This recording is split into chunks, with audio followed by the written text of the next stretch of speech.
right, so at the end of the day, every black person in America know that if you go to court and you get an all-white jury, you probably gonna lose.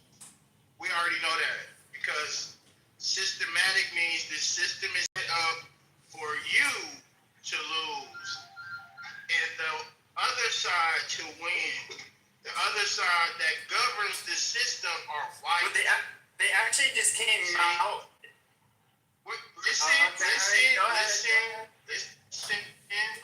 Hey, fuck you, Pepe. At the end of the day, no matter what we do, even if we marry a white woman, we still on the bottom side of the card, bro. Like, she doesn't actually elevate us, especially if we got to go to court. The only way a white woman is going to elevate you is if you send her to do your business. How long I'm so sorry, guys. It's nothing. I'm Indian, guys. I just want to ask the people out here, my black fellows, how long were you in the slavery for? How many years? Can anyone ask? Can anyone answer that? Can anyone answer? It's been almost 150 years. Yeah, this is big though. White people. How many years? About 140 something. And that's till how? Are you talking till date? Or are you talking till how? What was the date till now? Till now? This is vague, right? So listen, the reality is, listen, the reality is, listen, bro, I'm trying to answer your question as closely as possible. We got the exact, number of years, but we know that white families had 3 generations of Okay, so that's 3 against the blacks, right? Captivity. That's 3. That's whiny, bitching bullshit. I mean, I want to touch back. Hold on just a second. We were unified, PP. Don't do it. I know, but I was gonna diss. There was data studying it. Looked at jurors. Okay, so white jurors. So black jurors are obviously more likely to find whites. Okay, all right. Just let me finish. No. I'm saying is your mic is like super loud.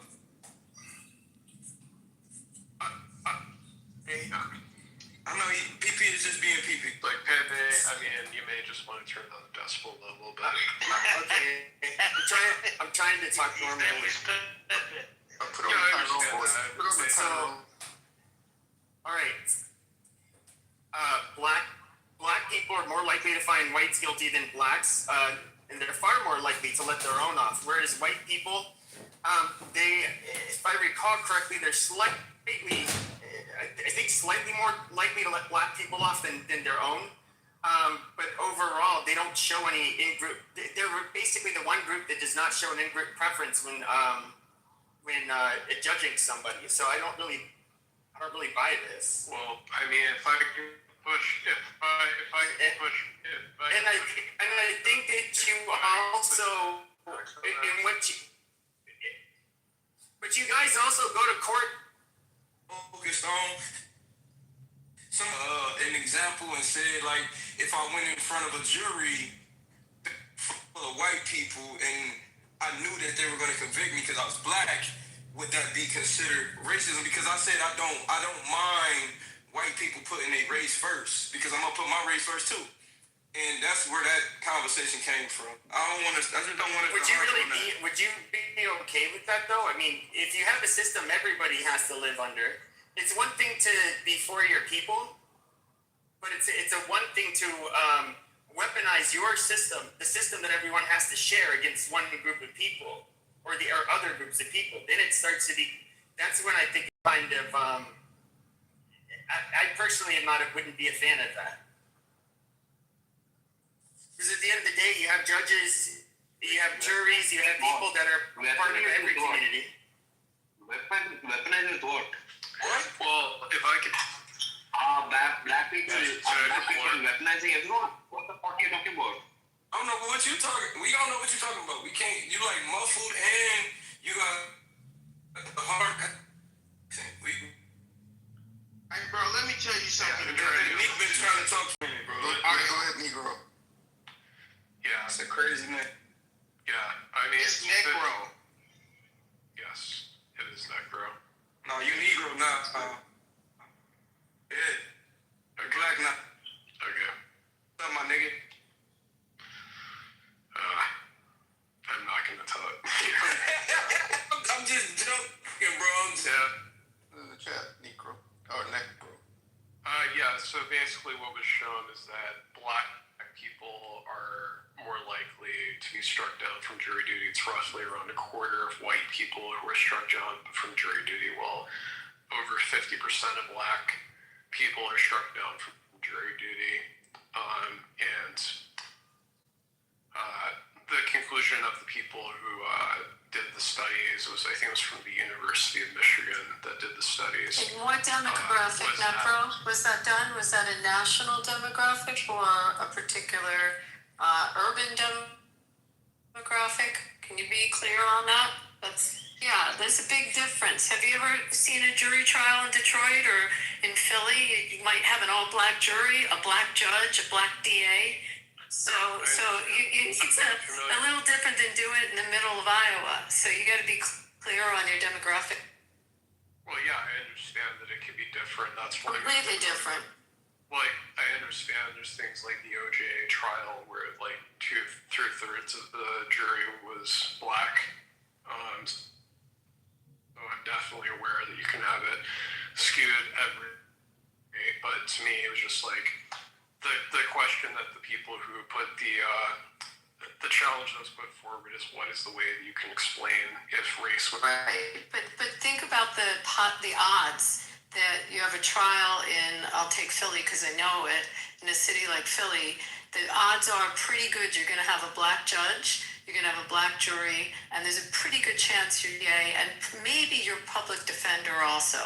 So, now you white defendant.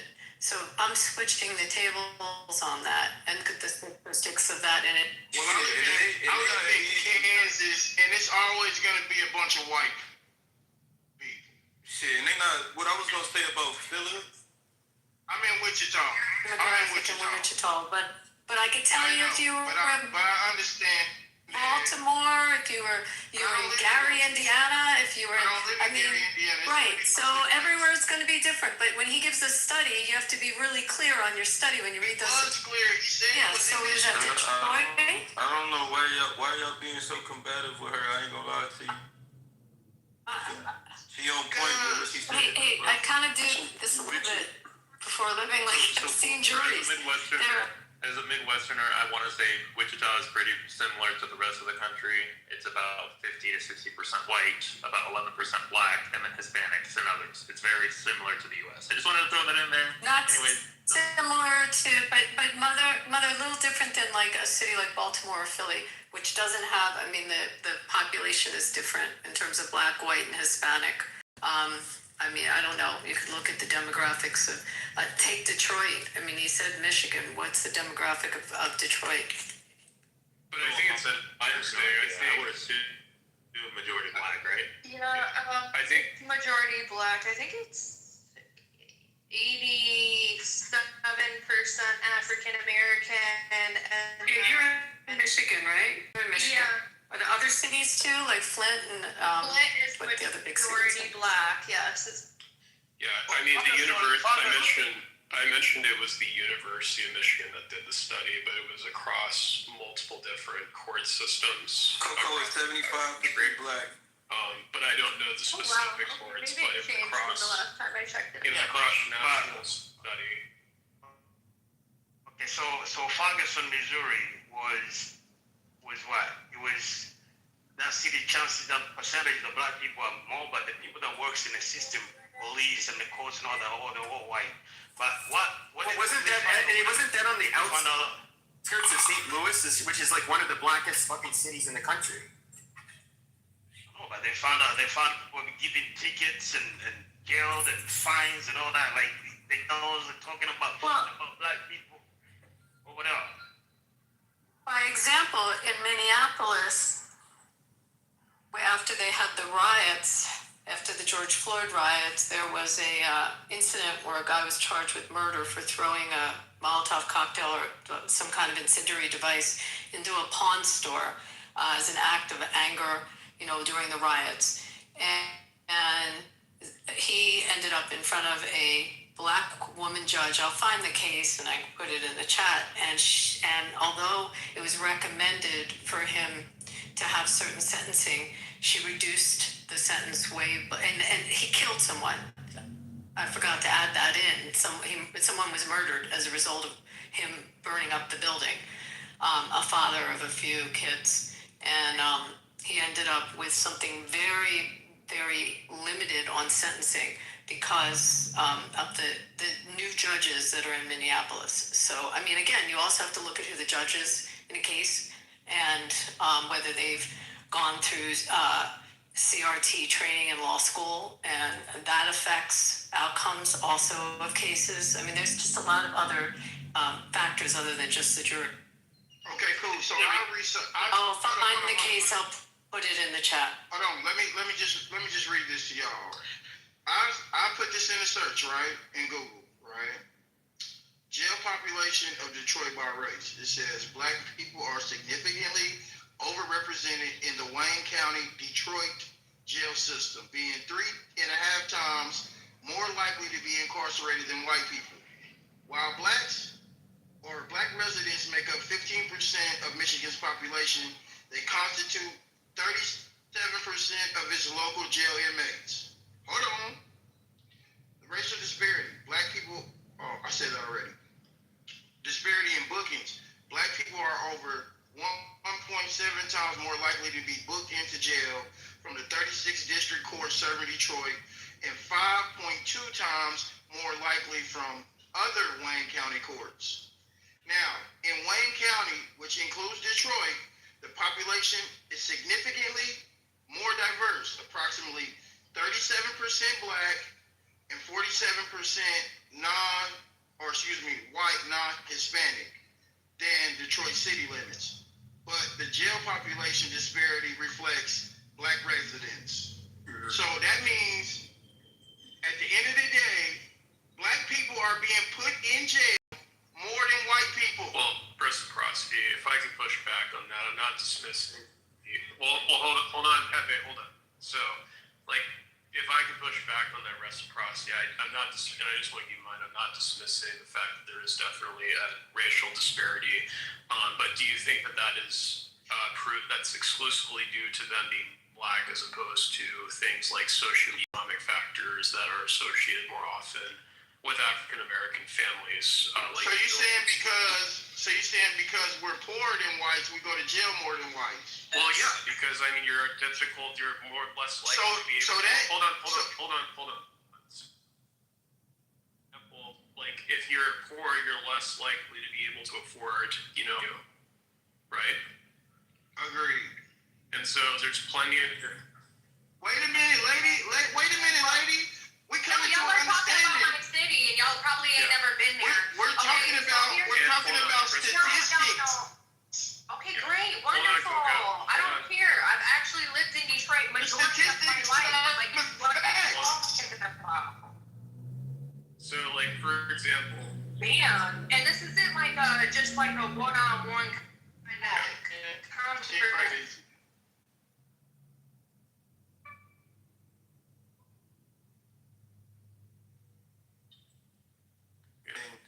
Not going off the fucking, I'm proud of you, bro.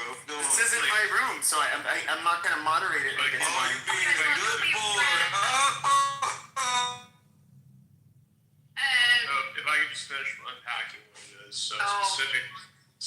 Specifically, there are also conditions that poorer neighborhoods are also associated with higher crime areas, and so police are going to over-occupy neighborhoods that tend to be poor, and so it is going to disproportionately affect people in those neighborhoods. That's wrong. And so I think it is that's something wrong study. there is a That racial study's wrong, component man. Yeah, I mean, there's a there is racial some truth component. in that. There is some truth in that. But I'm gonna be real with you. Look, bro, I grew up in Detroit. Look, I don't give a fuck if I hurt anybody's feelings saying this. My city I come from is crime ridden. Okay, so a lot of these people that did get fucking locked up have done heinous things. So I really, this kind of argument right now, it's crazy. I think you're, yeah, I think he's liberal. Detroit was one of the most violent cities for decades, and this is for a reason.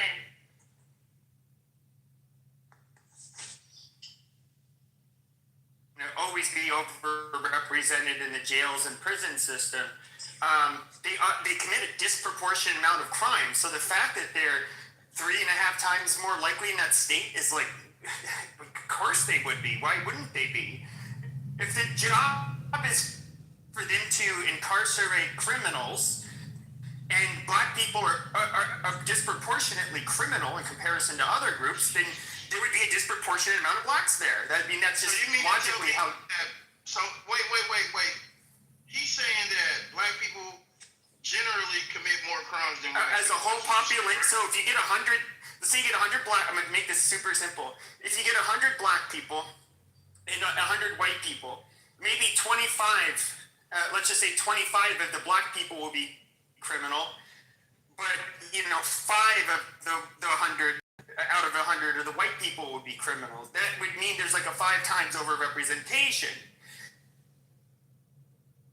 So you would expect to see that even if there's a smaller population of blacks, but it's a reality. Happy if I were to push back on that, I also think the over policing thing does skew the numbers of that. I mean, I'm not saying that crime doesn't real. But the thing is, the fact that conviction rate happens more if you're of lower income, which is something that African Americans do disproportionately have, and so of course, they're going to be more likely to be convicted. To be real, I would not last a fucking hour on the streets of Detroit because you have no idea what the fuck you're talking about. But I do want to say this. This is funny because there is. I'm sure you guys have all heard the 1350, where it's at. The real stat is actually worse. In 2020, 2021, it was more like 1360.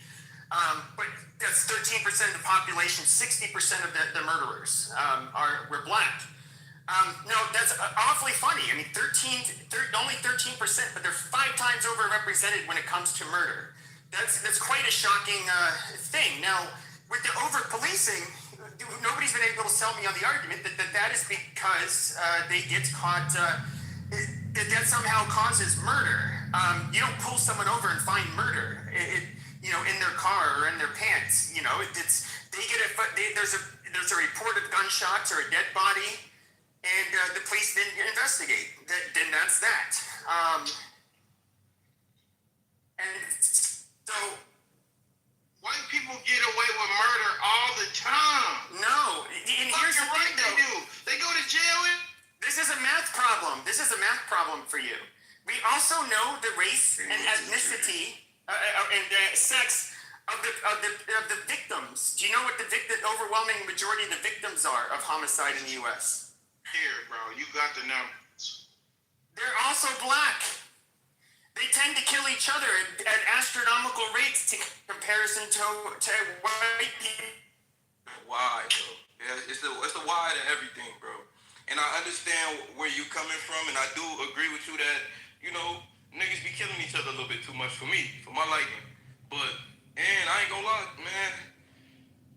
I'ma just shut up, never mind. No, I mean, you can tell the truth. In order for us to address and bring the crime down, there has to be you have to actually get to the point of the actual problem.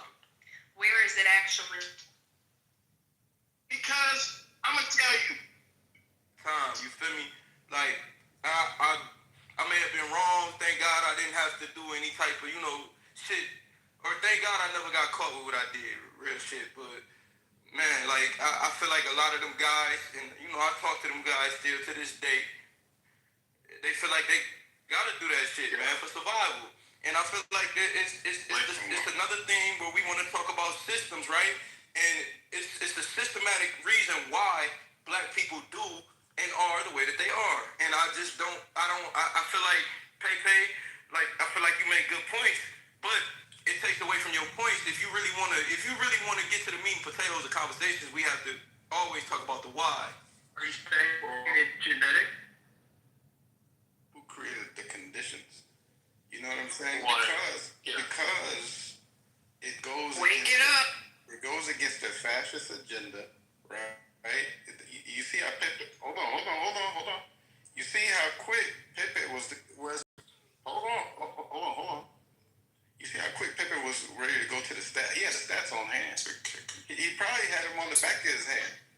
But what I'm saying is to go into who created the conditions, who flooded cocaine into the neighborhoods, who did the redlining, who did the zoning, who voted. Black people did that.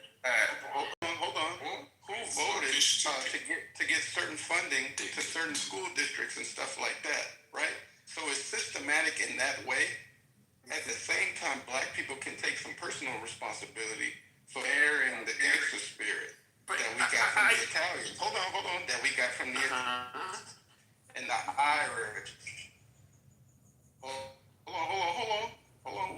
We married the gangster spirit. And we were just selling nickel and dime weed here and there, right? But when they flooded, when the mafia, when the government, right? And Yeah, they did not the ones who started in your community. Hold on. All right.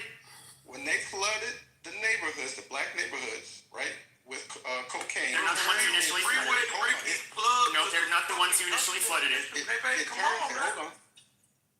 Yes, no. I'm all well aware of the Iran-Contra affair. The crack epidemic was in full swing by that time. It was not started by the government. And that's what Gary Webb, and that's why if you go see the film Kill the Messenger, it'll tell the whole story. You get Gary Webb and what he. It's not how it started. Now listen.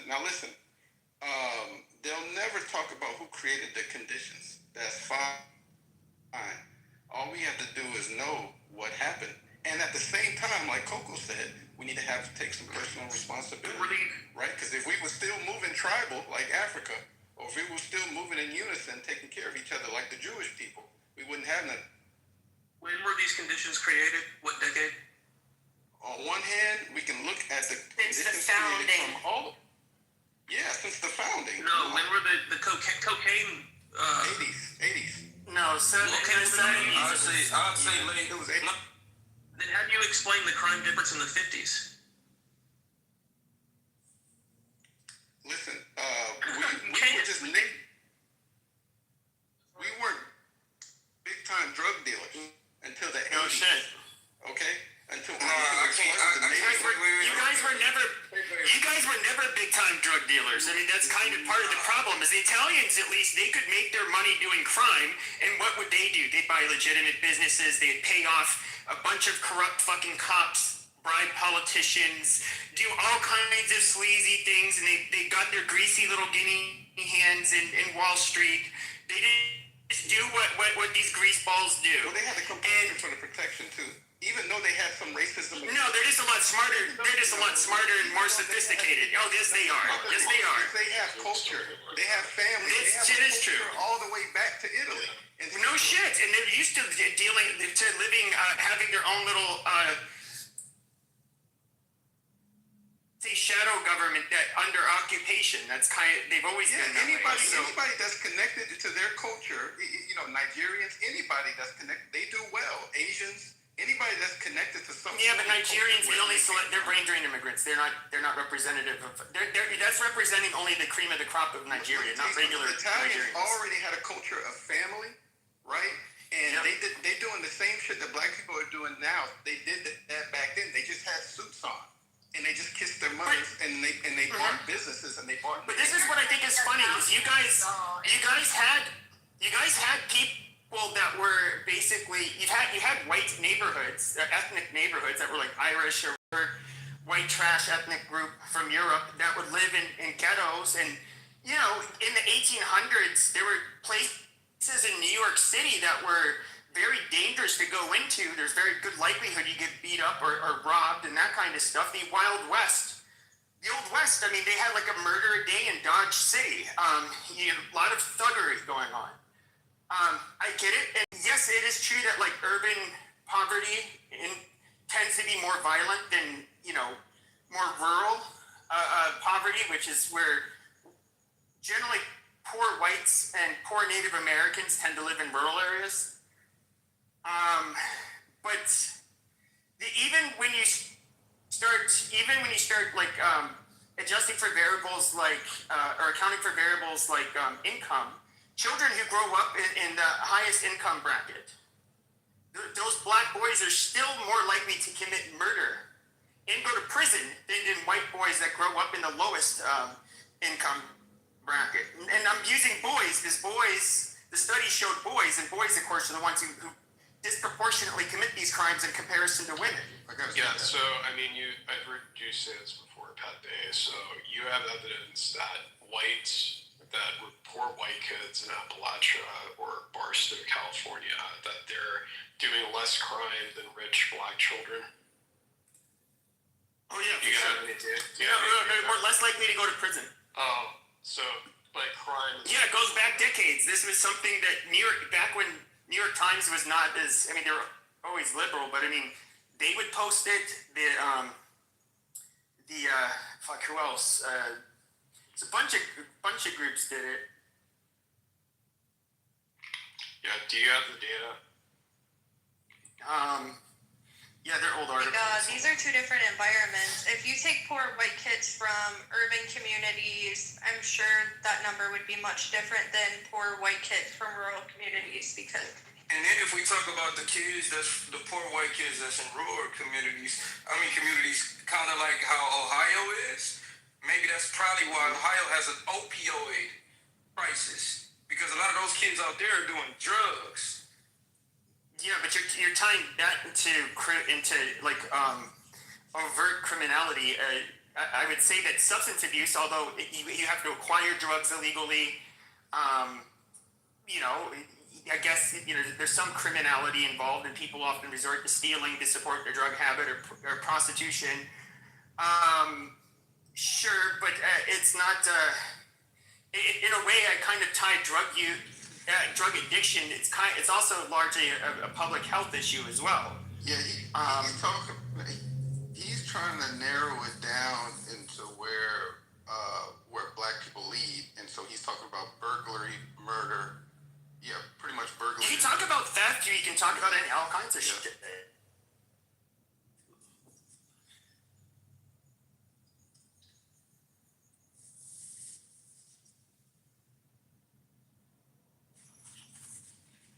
We did not introduce crack or cocaine to the U.S. and put it in the black community. The crack cocaine epidemic was already large by that point. And yes, they did allow. Do you know where crack came from? I don't remember exactly. It came from the Bahamas. Oh, okay. I know that it was. I'm just surprised. People would freebase it, and then crack would do.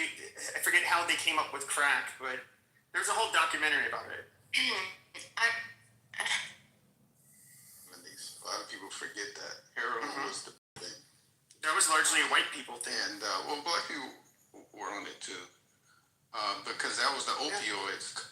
Because if you trace any of these drugs back before they became synthetic,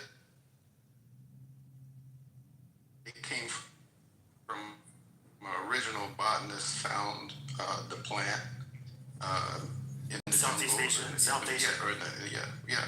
And forget which one it is, but one of them was actually the original poppy, grinded down with like 10% synthetic. But the government didn't. The opium's been a problem for a long time, especially with the Chinese. I'm sure you probably heard about that. But the Corsicans and they were responsible for like. There's like 80% of the heroin from like the 50s to the 70s coming into the United States. It was like it's just like how the Mexicans ultimately will profit from the cocaine more than anybody else. They're the big suppliers. So I think codeine was 90% poppy and 10% synthetic, but they couldn't keep the supply going, so they made it 90% synthetic, and I think that's what promethazine became. But by the time promethazine came out, everybody was already addicted. And so when they started drinking the promethazine, 90% synthetic, that's when they got the big guts. And that's when people started dying in their sleep and stuff, because they were drinking 90% synthetic and they were already hooked. So all of these things can be traced back to man's original need to connect with nature, no matter what the drug is. What happens is over time, it gets stepped on. So with the crack, they needed to expand it. So they added a bunch of bullshit to it. And people had bad reactions. Well, I'm just gonna cut through the bullshit and just give you what my real opinion is. Because I don't like it when people just vaguely poke claims. I do think that black people and white people, all of the races of the world, we've been separated for at least 100,000 years. We're made up of different archaic hominids we're different from each other's archaic hominids that have been separated for far longer than hundreds of thousands of years. And we evolved to be very different people. We have different rates of different problems, and we have different strengths at different rates. And I'm just gonna be quite honest with you. Like I do think that black people don't have the same traits white people have, or at least those traits aren't distributed in the same way. So I personally, if I had to really say what I really felt, I think that a higher portion of the black population is inherently violent due to their genes. There's less intelligent people, highly intelligent people in the black community. That's why when you guys talk about like, oh, we do like the Jews, no, you guys won't, because they're a lot smarter than you guys. They're smarter than even white Christians on average. It's just they're different people. I think that it's unfortunate, but I don't see black people ever getting their shit together. I think you guys are living in the best place you can possibly live. I mean, that should be a plus. Black people cost the United States more money every fucking year, hundreds of billions of dollars, than what they end up putting in. Like, white people keep them afloat. And I don't know, without us, your guys would absolutely suck.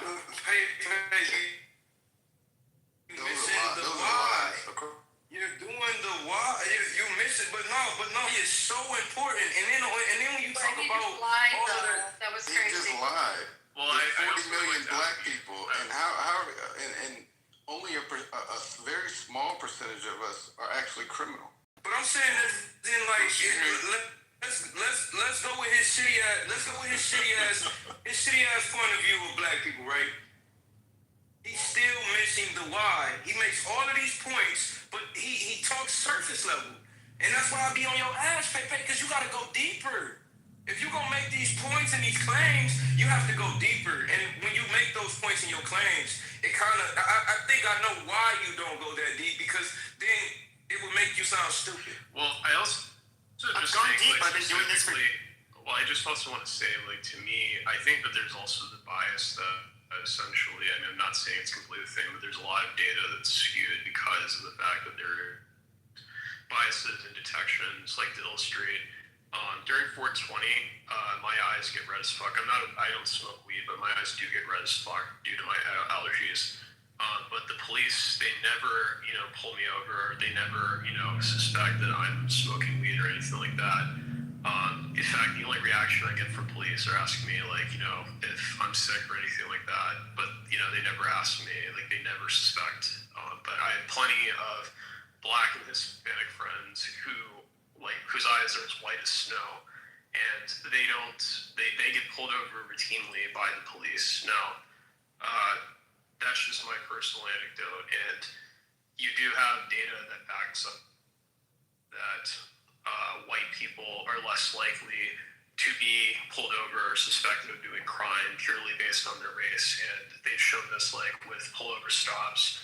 Like during the daytime, white people are less likely to be pulled over, as opposed to at nighttime where, you know, you can't really see what people look like. It almost completely adjusts based upon a person's race.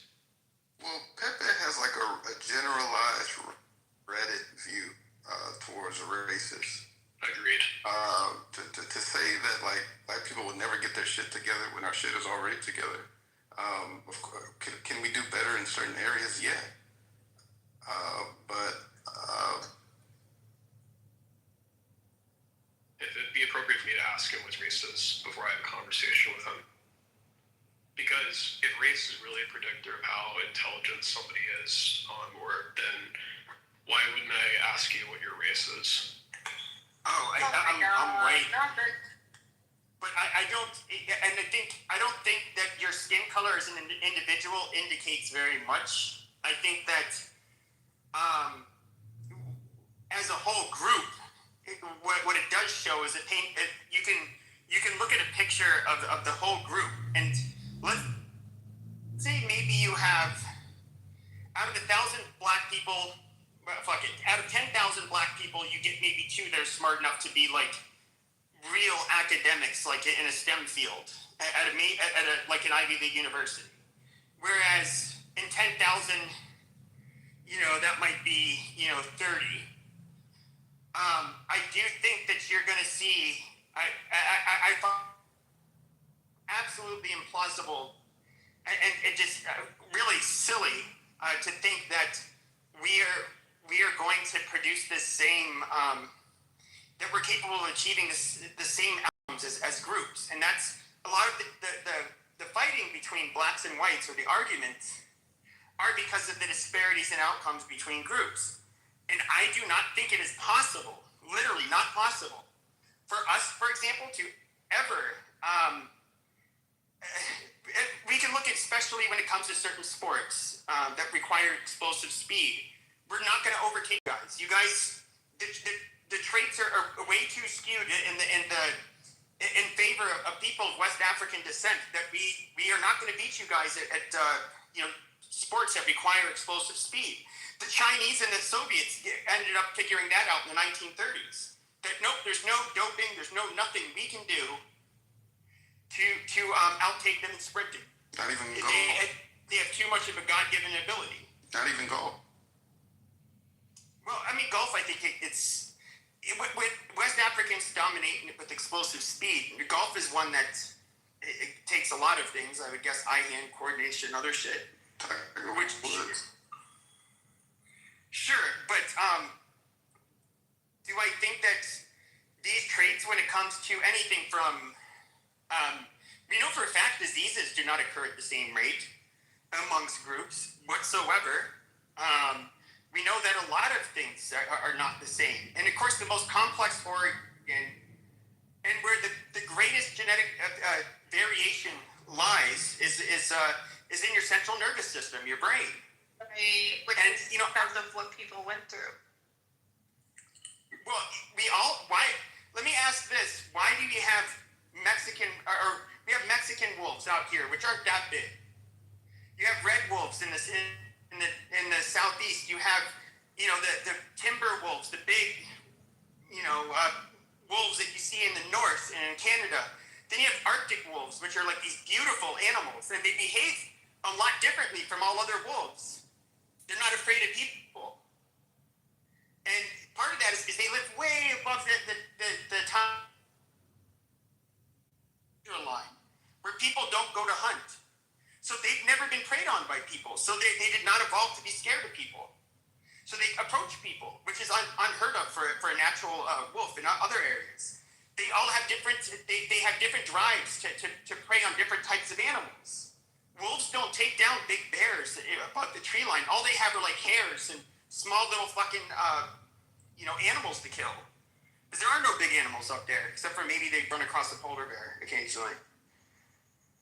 And you see the huge variation in their sizes. These are all part of the same, species of animal, but they splintered. And you look at the same thing that's happened with us as human beings, and we are separated for so long. Our ancestors a lot of them had to go through extremely harsh environments. There's obviously selective pressures where people who did not have certain traits would die off, or they would not be able to mate and pass on their genes. A lot To you guys now.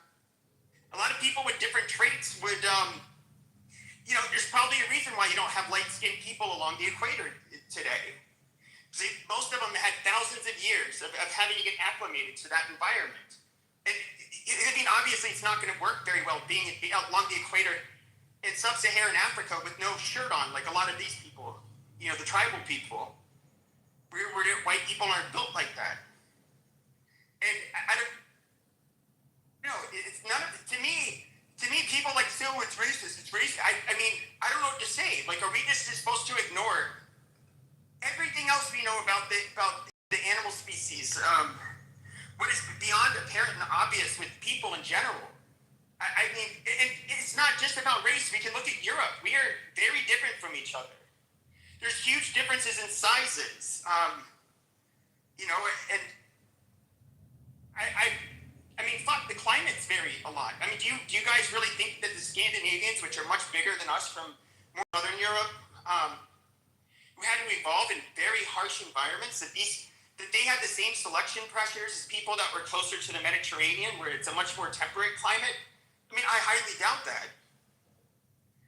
And, it's, but I don't know, you guys can keep on thinking that, like, oh yeah, we're all the same, or it's blank slate theory.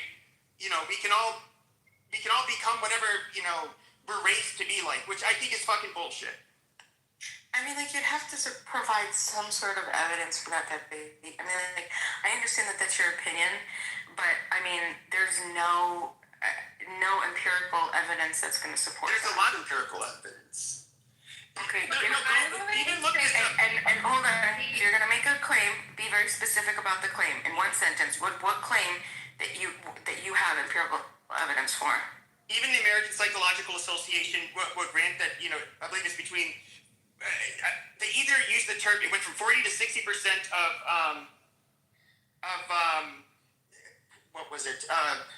of the differences between humans when it comes to intelligence, they will say is hereditary.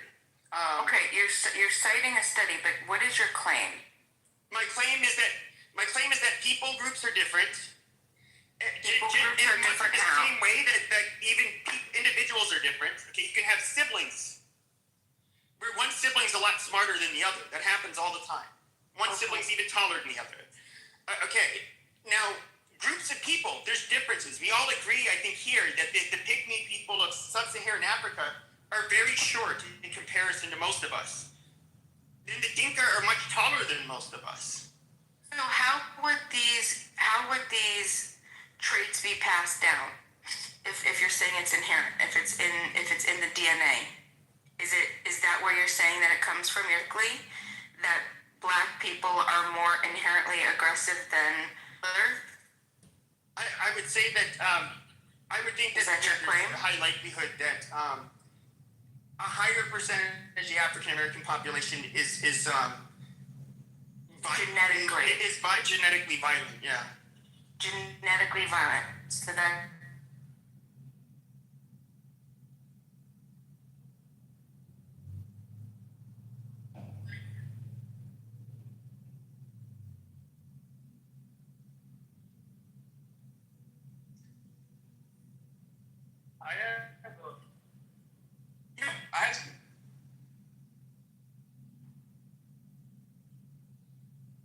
It amazes me. Now, obviously, there's a different culture here, but they'll catch somebody stealing a motorbike. They'll catch somebody robbing. And what you'll see is a naked male or two or three. And you'll see hundreds of men gathered around them, women too, and children. They will beat them with sticks. They'll throw stones on their heads. Justice. They will beat the living shit out of them. Most of the time they end up dying, but they usually like to make sure that they set them on fire while they're alive. If you're gonna make that And claim, I do wonder this. Maybe this is something I pondered. I have no. do you consider consider war as violence? Because if we're talking about war and people hurting people, then that's obviously not a black person or black American thing overall. If we're talking about the people that hurt the who on Earth, because you bringing it into an earthly thing, right? About you're not just talking about black Americans, you're talking about black people as a whole. If we're talking about the people that do the most destruction on Earth, it would have to be white people. Because even We're the apex predators of the world. If that's what you're King asking. Leopold genocided 8. Beam, I have more empirical evidence for you if you want. Very clear. Yeah, make the claim first. Give me your specific claim, and then provide the evidence. Yeah. Okay. My claim is that if a little kid, they say pick out the fastest player, and I'll give you a piece of candy. If you can pick out the fastest guy that can run the fastest, I'll give you a piece of candy. And there's 50 black kids out there, and there's 50 white kids. He picks a black kid. Okay, the odds are he's gonna get the piece of candy.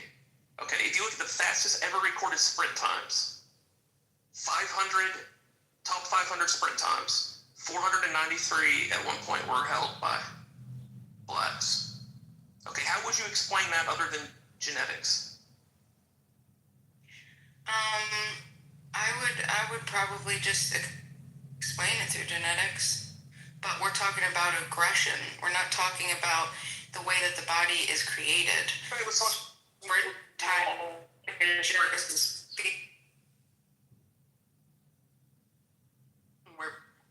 especially people on the Sorry, left. Pepe. Sorry, I'm so sorry. I don't mean to cut you off. So, Beaver, you didn't provide me any claim, and you didn't give me any empirical evidence. You gave me some analogy to ask me a question. No, I gave you a claim. Can you state? No, you didn't give me a claim. He did tell you that 400 and what was it, 90 of the top 500 That's not a proposition. A proposition.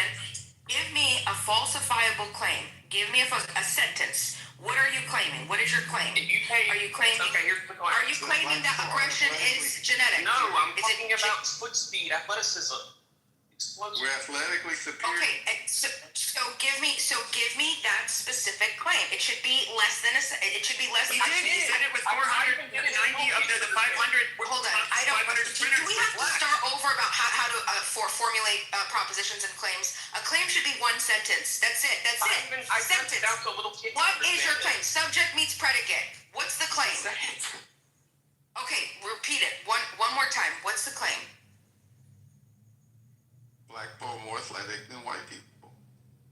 He gave the statistics of What is his claim? You said that he repeated it. Can you repeat his claim? Yeah, it was, I think he said 493 of the top 500. That's not a claim. That's not a claim. That's not a claim. That's a part of the evidence. I don't want the claim. I just want. He made a claim in the form of a question saying, would that not Right, and no, I want to falsify. that there was a genetic cause? Should we go through how to formulate propositions and claims? I don't want to say no. On average, group average, blacks are faster than whites, and it's genetic. That's Okay, it's that's genetic. a claim. Okay, that's the same as saying 50 kids, 50 black kids, and 50 white kids, and the kid has to pick one on random. He's going to pick from the black group. If he No, wants to be that's not the same, Beaver. It's not the same. I would. I'm gonna say it right now. I definitely do. Hard that he's have a better chance to pick from the black group. Well, a lot of that has to do. The problem is, like, you guys are talking about, like, anatomy to try to, like, explain aggression. Aggression is more, like, hormonal and psychological. But that's also anatomy. So Yes, that's organic in nature too, though. It's all Your brain is a physical structure. Being better at sports, you know, whether that's soccer or basketball, whatever, is like this is not. It's perfectly cohesive because when you generally it was always very taboo to and it was always said as kind of like, yeah, I know it's the truth, but we can't really say it out loud, that black people, especially in America, they're faster than us. And not everybody knows that. Black people know that. And you know, nobody deep down believes that it's like, oh, it's because their environment. No, motherfuckers can run faster than us. It's just... It's the melanin. That's how they're made. Now, the part of the reason why that claim has always been taboo is because it's seen as a slippery slope where we can start talking about other traits being genetic. And every fucking like you had the Philadelphia behavioral cohort, which had tracked kids for years and years, where they would account for every variable, like the income, where they live, is there a parent in the household, all of this other stuff. Raj Chetty did it too, a Harvard economist, just a couple of years ago. His was a much larger study, but it does show that even with black males, there's really, even when accounting for having fathers in the home, there's a caveat to that one though. Fathers in the home, having a decent income, there are still a lot of problems, and they academically, the variable of being black was a stronger predictor of poor academic, attainment in comparison to your peers. That one variable. It wasn't the income. It wasn't any of that stuff. Being black, you were more, even if you come from a wealthy family, in comparison to a poor white kid, it's strong of a predictor. So I don't know. I mean, hey, can I hop in here?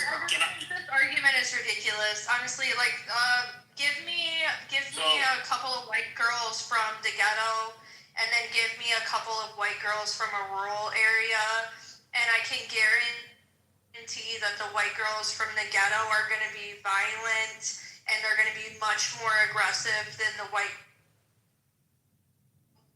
area. This is more so like an environment. No, because when you take the black boys out of the environment, they still do poorly. Now, Raj Chetty's study in particular showed one glaring difference between the... so, black girls, for whatever reason, didn't do quite... So if they were let's say upper class, and they had two-parent household, black girls did better as the income of the household went up, and, whether or not they were married, the parents were married, and all of that, and they would do somewhat relatively similar to the peers of girls of other races. The black boys were the standout. The black boys were a huge standout. So Raj, the only real data, the one thing data showed that had a positive impact for black boys was not whether or not he as an individual had a father in the home, but it was whether or not there was a high number of two-parent households in the community he so happened to live in. Maybe that's because it would mean there's less unsupervised males that could influence him. I don't really quite know what to make of it, but it does show. I mean, there's stark differences, dude. How many truly intelligent black people do you fucking see? I mean, you could count maybe a few of them, but you could rattle them off by every other. That's a little weird because you're not at the universities. You're not at every laboratory. Like, You're come also on, man. adding more factors into it as we go on. Like, again, like not having a father in the home. It doesn't matter what people group you are. If you don't have a father in the home as a child, you're gonna be more problematic. That's just. It's for black boys, because what mattered more is that the other boys in the neighborhood, if they had both parents in the house, it would be better whether or not that individual black boy had a father in the house. And I'm guessing it was probably because if you have a high rate of single motherhood and a bunch of unsupervised young boys, who do boys hang out with? Other boys. They're probably just gonna, get into trouble. But if they all have fathers, well, their fathers generally will keep them in check, and those bad boys won't be there to introduce that boy with a single mom, to do bad shit.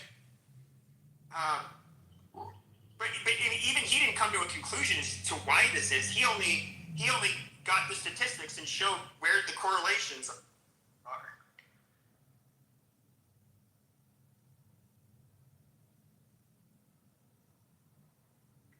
Aggression is heritable. And I'm just going to start it off. It can definitely be refined from what I'm going to say.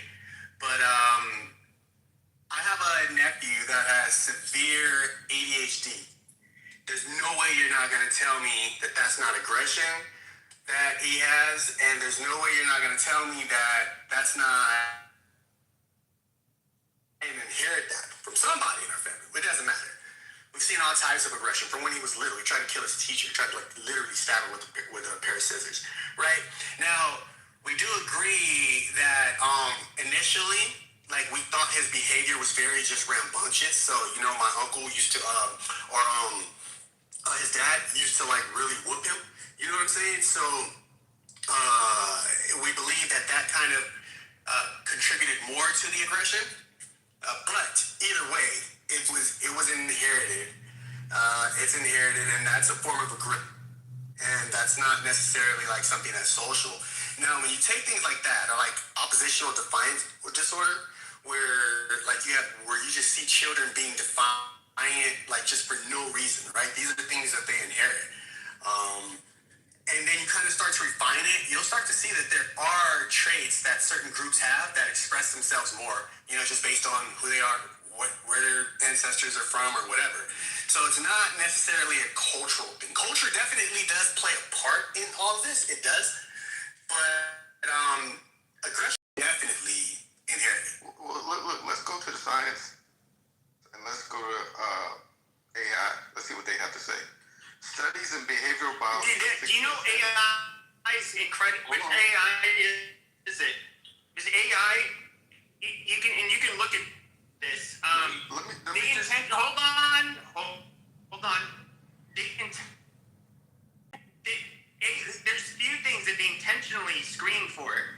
How to make weapons and things about viruses. Okay, you can call it bullshit. Let me just say it, because it actually agrees with a lot of what you're saying and a lot of what I'm saying.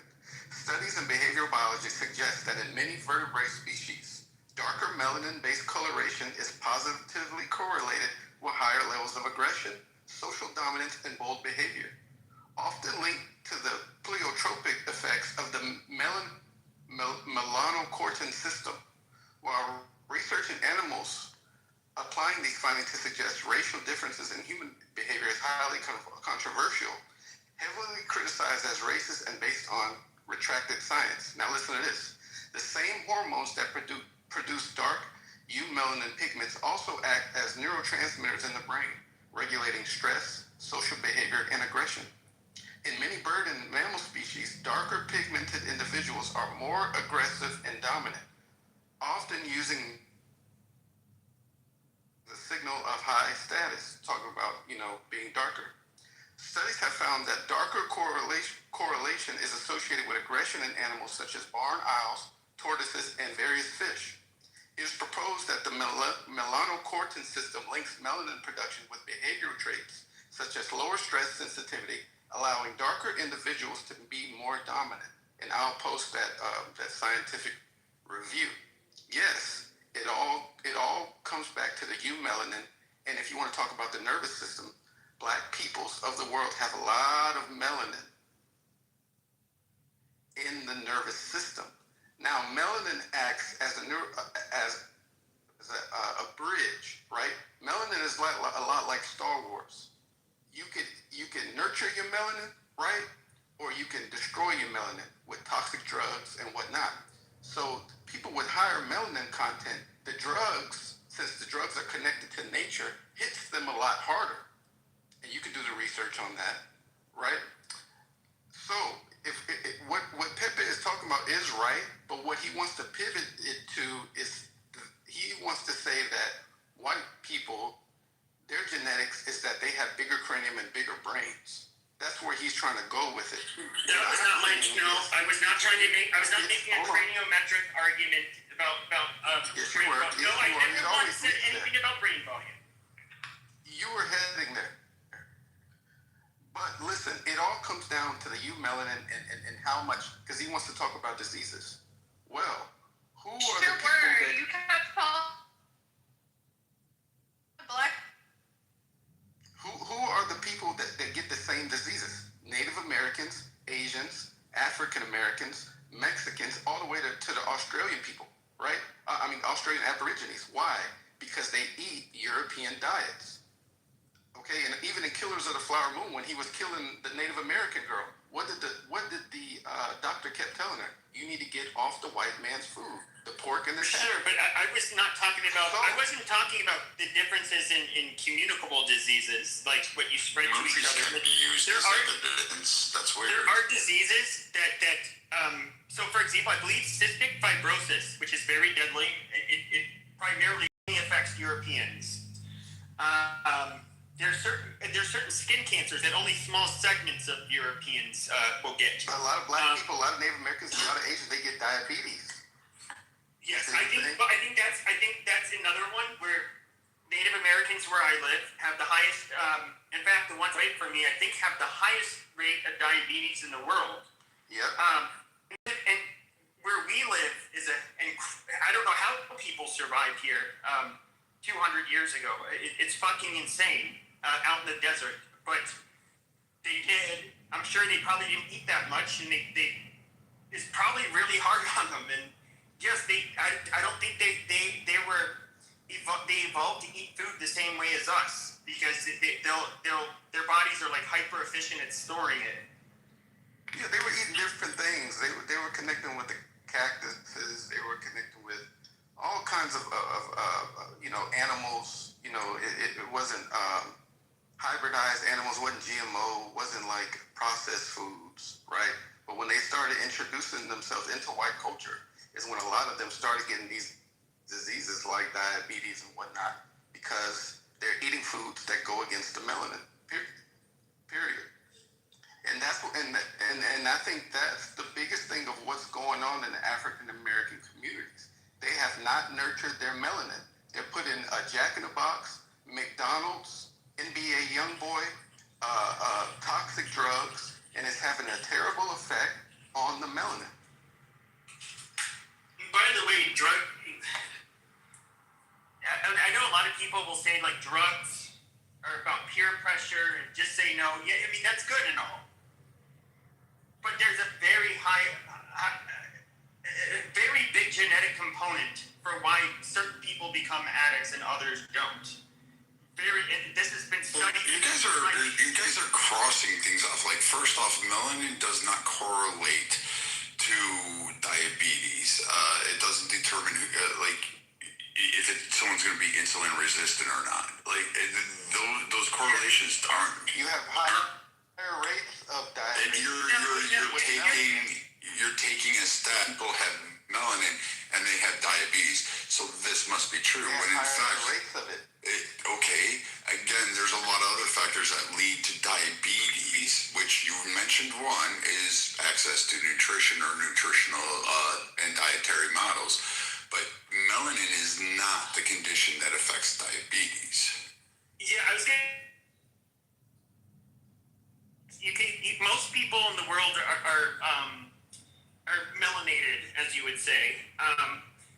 Now, of these different people, some of them highly melanated, they can be known for being very lean, having low rates of diabetes. Asians, which range from dark to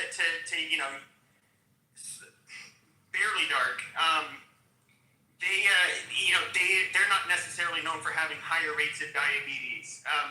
You look, for fuck's sake, look at Africans. With sub-Africans, not North Africans, but the black Africans, south of the Saharan Desert.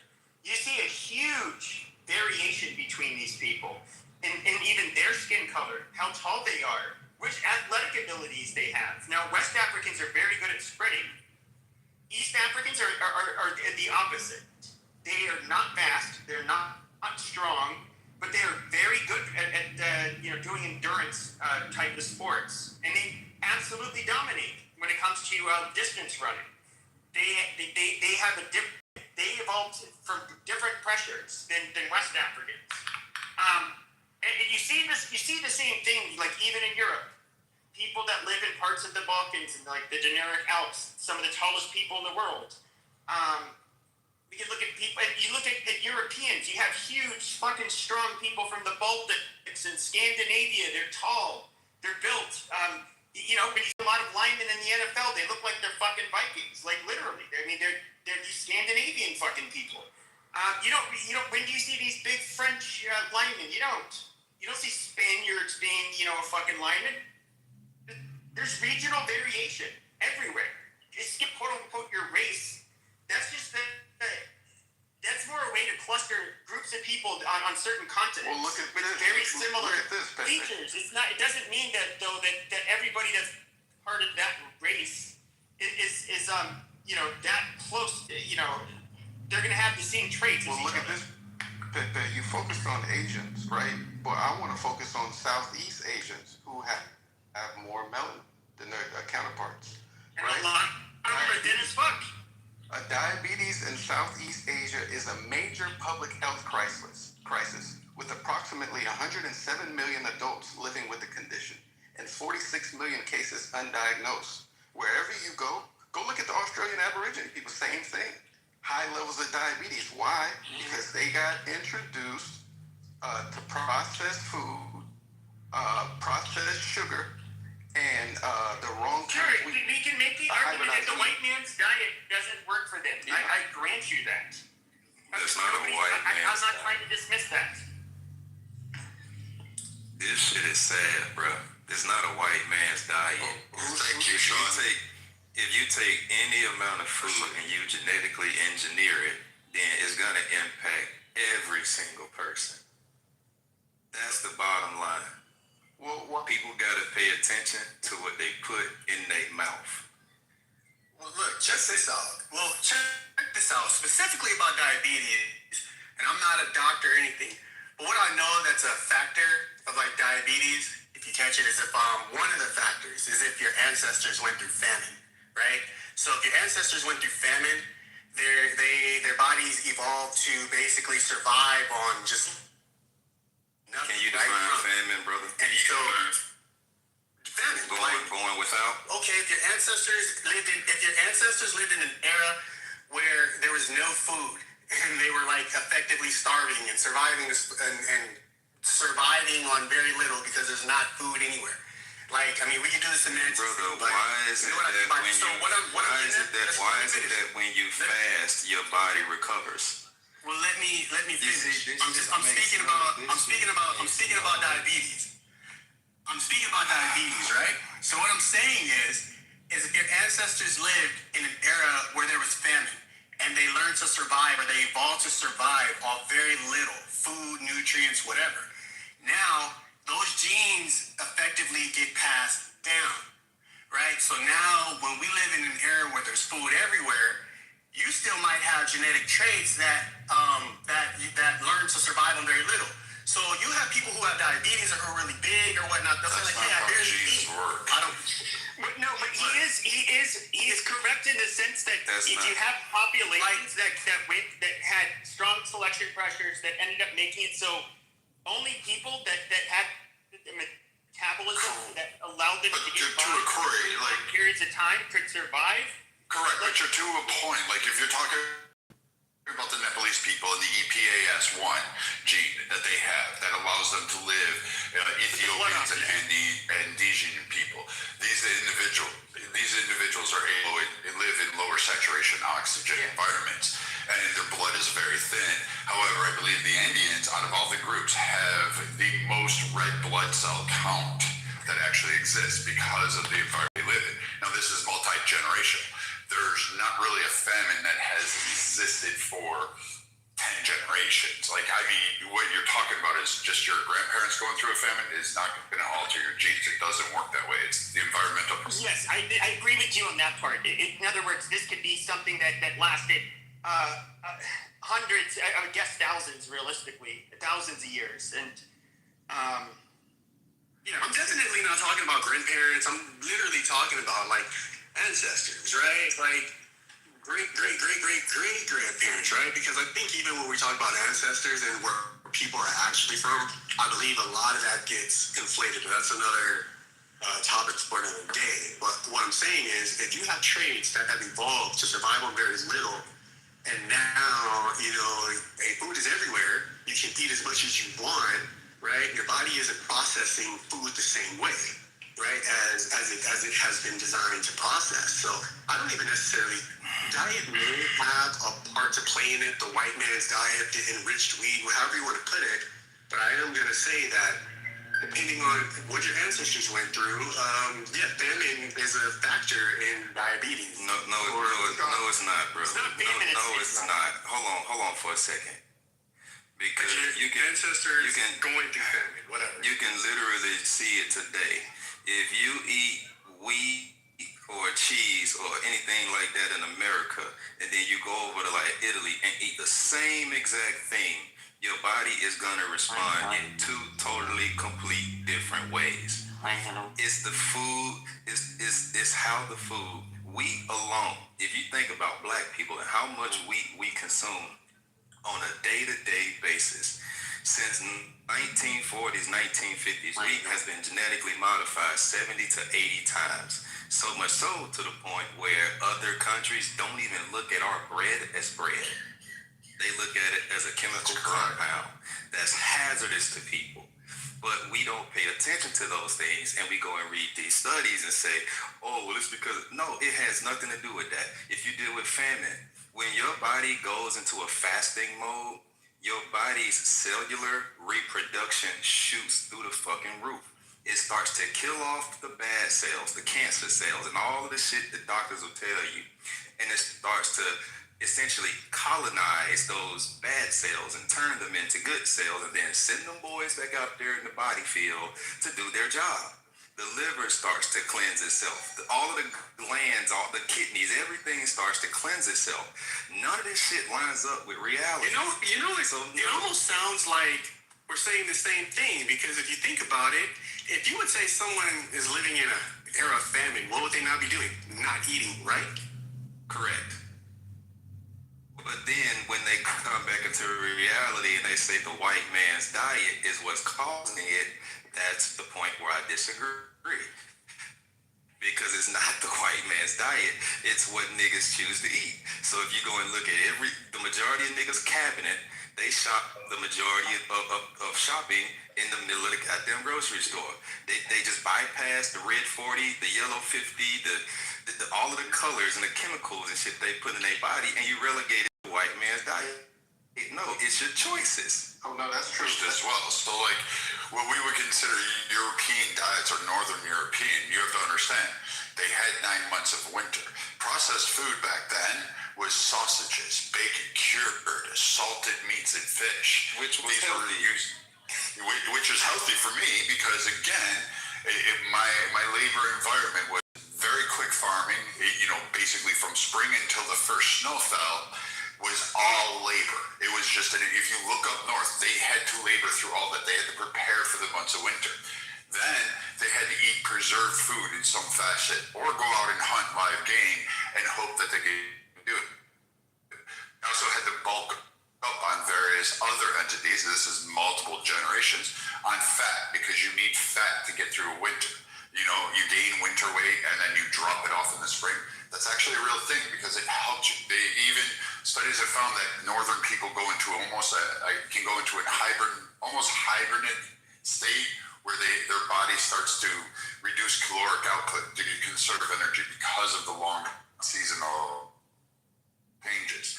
So when you look further south, foods are plentiful. You don't have the climate shifts. So you don't eat a lot of those preserved foods.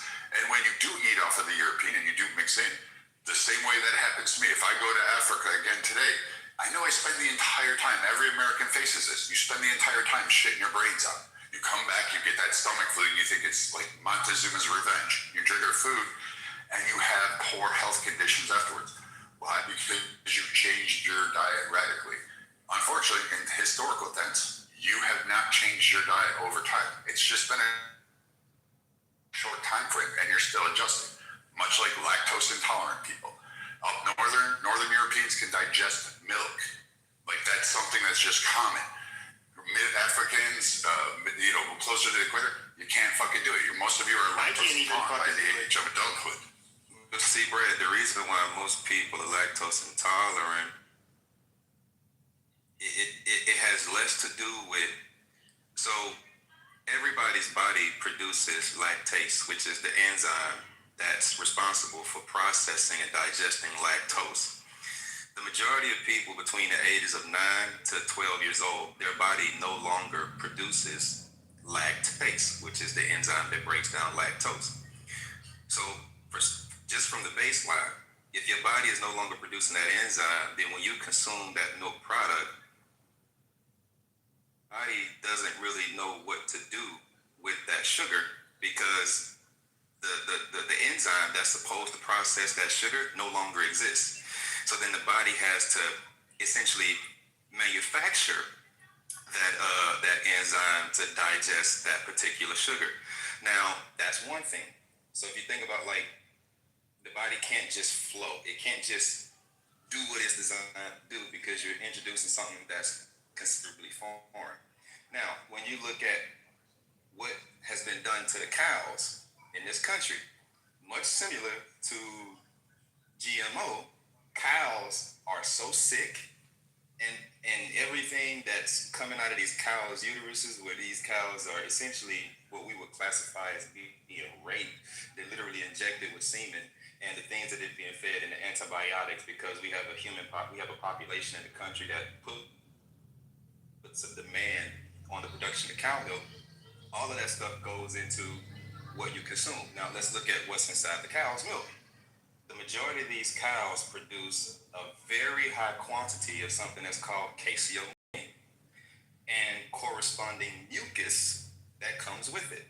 Now, in our country, I think the regulatory standard was like 2.5 million somatic cells that's allowed to be in our milk, which is basically mucus that we can consume. But if you go to Europe or other countries that have more stringent guidelines, I think theirs was like either 750,000 or 250,000 somatic cells per whatever type of unit that's allowed to be in this milk.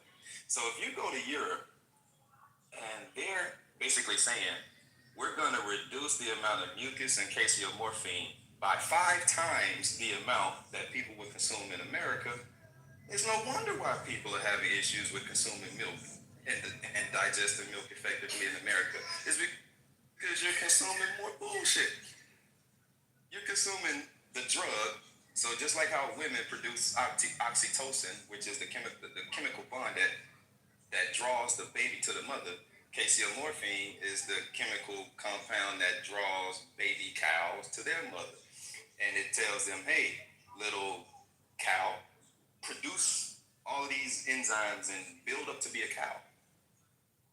And then when you see a bunch of people that end up growing and being fat and things of that nature, and their body responds however their body responds, that's the reason why. So they're not counting for the regulatory compliance standards that exist in America in comparison to the ones that exist over in Europe, because if you put it apples to apples, more than likely the outcome would be the same. But because it's not, and we have more shit in our food that not only impacts black people, it impacts everybody that consumes these food, and that's why we tend to be more sick. If you look at it from a national perspective, we tend to be more sick as Americans than people all over the world. Is because of the shit we're consuming. It's bullshit. Oh, and the amounts. Don't forget the amounts. Oh, we can't forget that.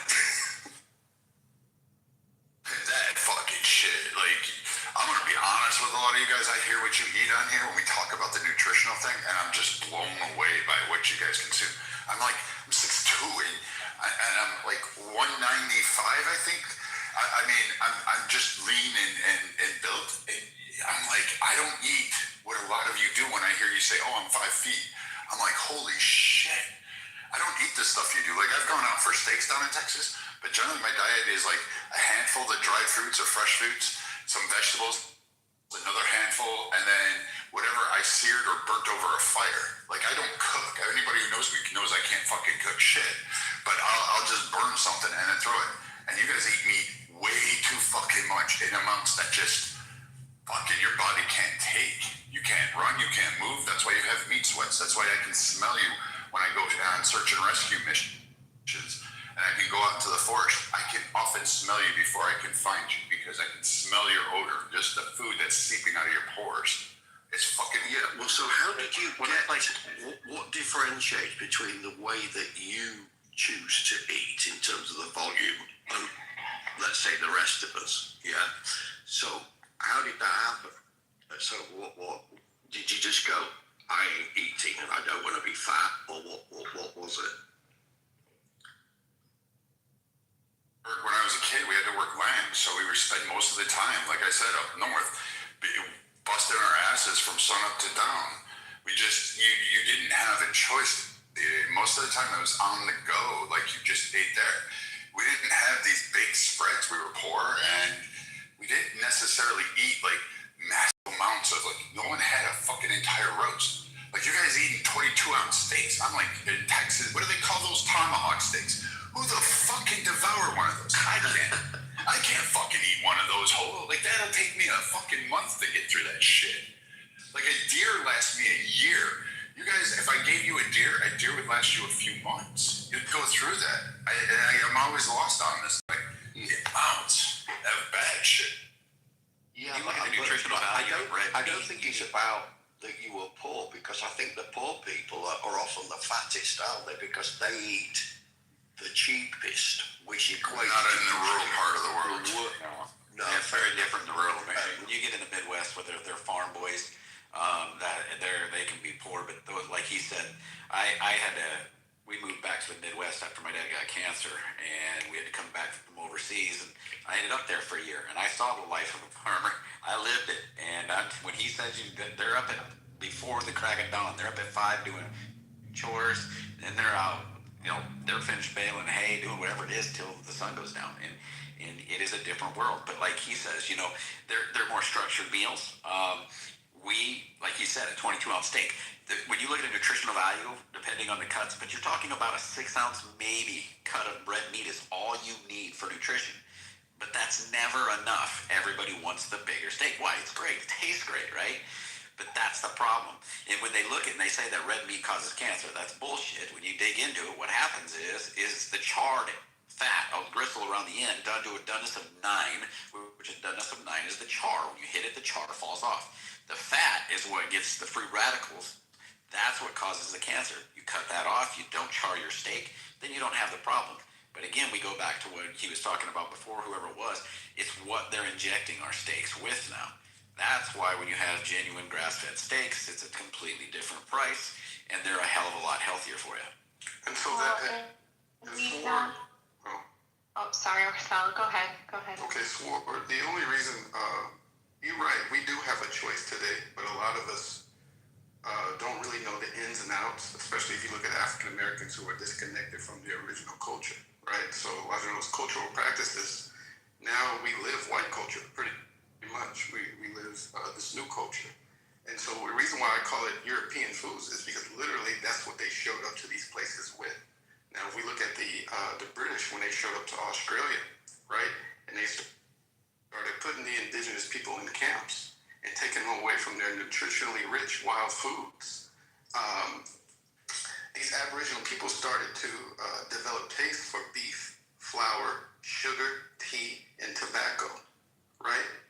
And so their diet before, which was rich wild foods, would eventually become white flour, white sugar, camp pie, salt, and beer, which literally is the European diet because that's what they showed up with. What European diet? Because a German diet is very different than a Portuguese diet. Yeah. Also, this is British. I would say British diet. Okay. And so this was unfamiliar and nutritionally incomplete food. That's what the article says. It was a health disaster that has contributed to indigenous populations having 3 times the average incidences of diabetes, twice the average incidence of heart disease, and 6 times the level level of renal kidney failure as European Australians. So literally, this is their food. This is what they showed up with on the boats. And this is actually what we're all eating today in that honey bun that you buy. But that's not necessarily true. Bar, in that M&M's candy bar, in the Jack. That's not what they showed up with. And you guys are eating this every single day, sometimes 3 and 4 that's just absolutely false, because what they ended up showing with was salted pork, salted fish, salted meat. They had but when you look at the sea voyages there, sugars and things like that, they did have spices, and they did trade for spices because all of a sudden it was there. But in terms of salt, like, there's salt in Africa. Like, humans need to have salt in their diets in order to live. Like, everyone knows the 3-day rule, or the rule of 3. You've got 3 days on average without water, 3 minutes without air, and you got like fucking on average 30 days without food. But there's a fourth element in there. You need like 3 grams of sodium. You need salt. You need that last little piece there in order to live. Like, without it, you die. Period. Yes, thank you. But I mean, so like when the Europeans showed. So hold on, I'm going. They didn't show up with Mars bars. They didn't show up with all this stuff. They didn't have that shit. That was invented later on, and that was in America. Again, they didn't even have hybridized wheat. Like wheat. They actually imported from other worlds when they came down to like Africa. They said, "Oh, you have different wheats here. Let's go grab them." They went, dude, chill. I let you speak, and then dude, chill the fuck out, man. All right. Are we really gonna do this? Are we really going to do this? Because like, I'll just talk through you when you want to talk. No, you quite clearly don't. You said Mars bars. But then shut the fuck up and let me finish. Dude, alright, so we're gonna go through this. They didn't show up with hybridized wheats. In fact, they went there, dipshit, they went there to get the fucking wheat, you asshat. They went there to get spices and find new sources of food. That's what they were doing, dipshit. They didn't give you fucking food. They didn't give you Mars bars. They didn't tell you to fucking eat this shit. All you do is just prattle on and saying it's a European thing. And here's a crazy part. You didn't have to eat it because, again, 15 people in a boat against an entire nation didn't tell you you had to eat that. There's nowhere that happened. What ended up happening is the integration and the desire when, hey, we'll take this. We'll take potatoes back to Ireland because this is a need. We'll give you these spices. And there was a trade going on. And guess what? In Africa, they have, guess what? They have imported foods too from other regions that they took in response to those trades. So no, they didn't show up with hybridized wheat. That fucking cultivation came much later on in history.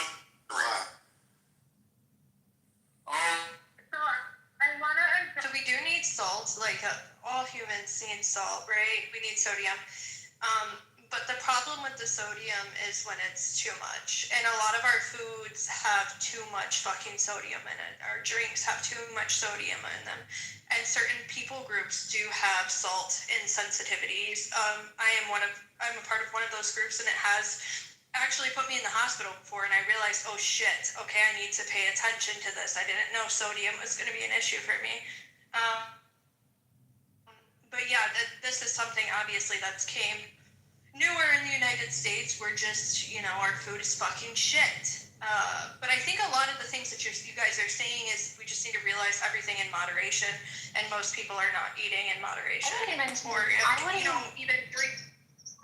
wouldn't even say moderation, because the fact, so I've been blessed to live on 3 different continents, and one of them was Europe. And where I lived, there were special attorneys on the west side, American side, due to the military commissaries, grocery stores, and their main job of these was to allow food to come into the port from America to hit the commissaries because it's so illegal in Europe. I mean, bring the fight where the fight is. Like, food matters. We no longer use food for fuel in the States. We use it for contentment. Look at delivery apps. Like, we need to re-teach what food is and what it should be used for. And Othello, I'm so sorry, but I was not following you at all, but maybe I'm on a different path here, but like, food matters. And to be honest, spent 1/3 of my life outside the United States, coming back. I've never been more sick in my life. People should get angry about this. They should be. It's about the government and the food manufacturing industry, because you do have a choice, but there's an education that has to happen before you can make the right decisions. So not, we've got to accept that not necessarily, more and more people are, but not everybody's going to be educated. And also there's an impact on affordability, because I think cheaper food is the higher processed food, which is worse for you. To give you an example of action from government, so ketchup. So Heinz make ketchup for the US and they make ketchup for Europe. The ketchup for Europe is far healthier than it is for the US. And that's as a result of government intervention, and therefore Heinz were forced to. And it's better. It's still not perfect, too much sugar, but the amount of sugar in the US version is a lot higher. So there is, and this is, you know, for me, this is where governments can impact. You don't want government ruling the world, but food manufacturing they're focused on shareholder profit. They're not focused on what's right in terms of health. So that would be my opinion. Have you guys ever been to mainland China or at any of the towns, like any of the cities that border where Hong Kong is, and you see, I mean, the physics of the Chinese has changed, and we've done it to them. I mean, KFC is so popular, and so is Pizza Hut, and we've changed their diet, and we've changed them physically. It's also their hybridized rice. When I lived in South Korea, the grandmothers there, obviously, you know, they could tell I'm from the States, and they would be like, "You brought over Subway, you brought over KFC, look at our girls." And in South Korea, they're very, you know, especially in Seoul, looks matter. They're very self-conscious of their looks, and they would just be very blunt with me, like, "Look what you're doing to our girls." And it's amazing to me, because their girls, in my opinion, were not obese, yet they thought they were, you know. And guys, food just matters. And the fact that there's attorneys in Europe getting food into American military bases and their commissaries should say everything. Like, I don't know. But just go back to this. Someone answer this, or no, because I don't know it. But so why can our kids grow up? Let's say, if you want to talk Subway or KFC, you know, and they do whatever athletics they do. I mean, I don't know if you're going to say it makes them fat, but why, when you introduce that into another culture, you know, and maybe they're just not used to it, that all of a sudden now you have fat Chinese or fat South Koreans, or, you know, or maybe to them it is, but, you know, is it just they never had a tolerance for it and we did, or like what's the reason? It's highly inflammatory. Yes, exactly. And moving back to the States, the food to me looks beige. I'm like, where are the vegetables? And people will be like, "Oh, there's a potato." I'm like, a potato is not a vegetable. Like, and then if I talk about calories in, calories out, using food as fuel, they think I'm like an anorexic person. I'm like, no, food is meant to be a fuel. And living a stationary life also consists of that. But I mean, all the process, I mean, look at the puffy face, everything. And like Othello's right, like, oh. Out of all the things, like if I had to, you know, I still got to dive deeper into this, but if there's one thing that I would disagree with when it comes to Trump, is him forcing to take our food. That would be the only thing, because it's clear that it ain't no shit. So everything else I'm good with, but this will be the only thing. I understand why he doing it, but I don't know. You really want to know a big difference? We have lost thousands, millions of hunters year after year. We're really, like, it's to the point where Fish and Wildlife, National Forestry Service is begging for people. They're offering you free opportunities to go hunting. In fact, they're offering you free public land spots, telling you where deer are. They're tracking this because they need you to call the herds. They need you to go out. There's conditions developing like chronic wasting disease that's affecting antlered animals. hunters come out there.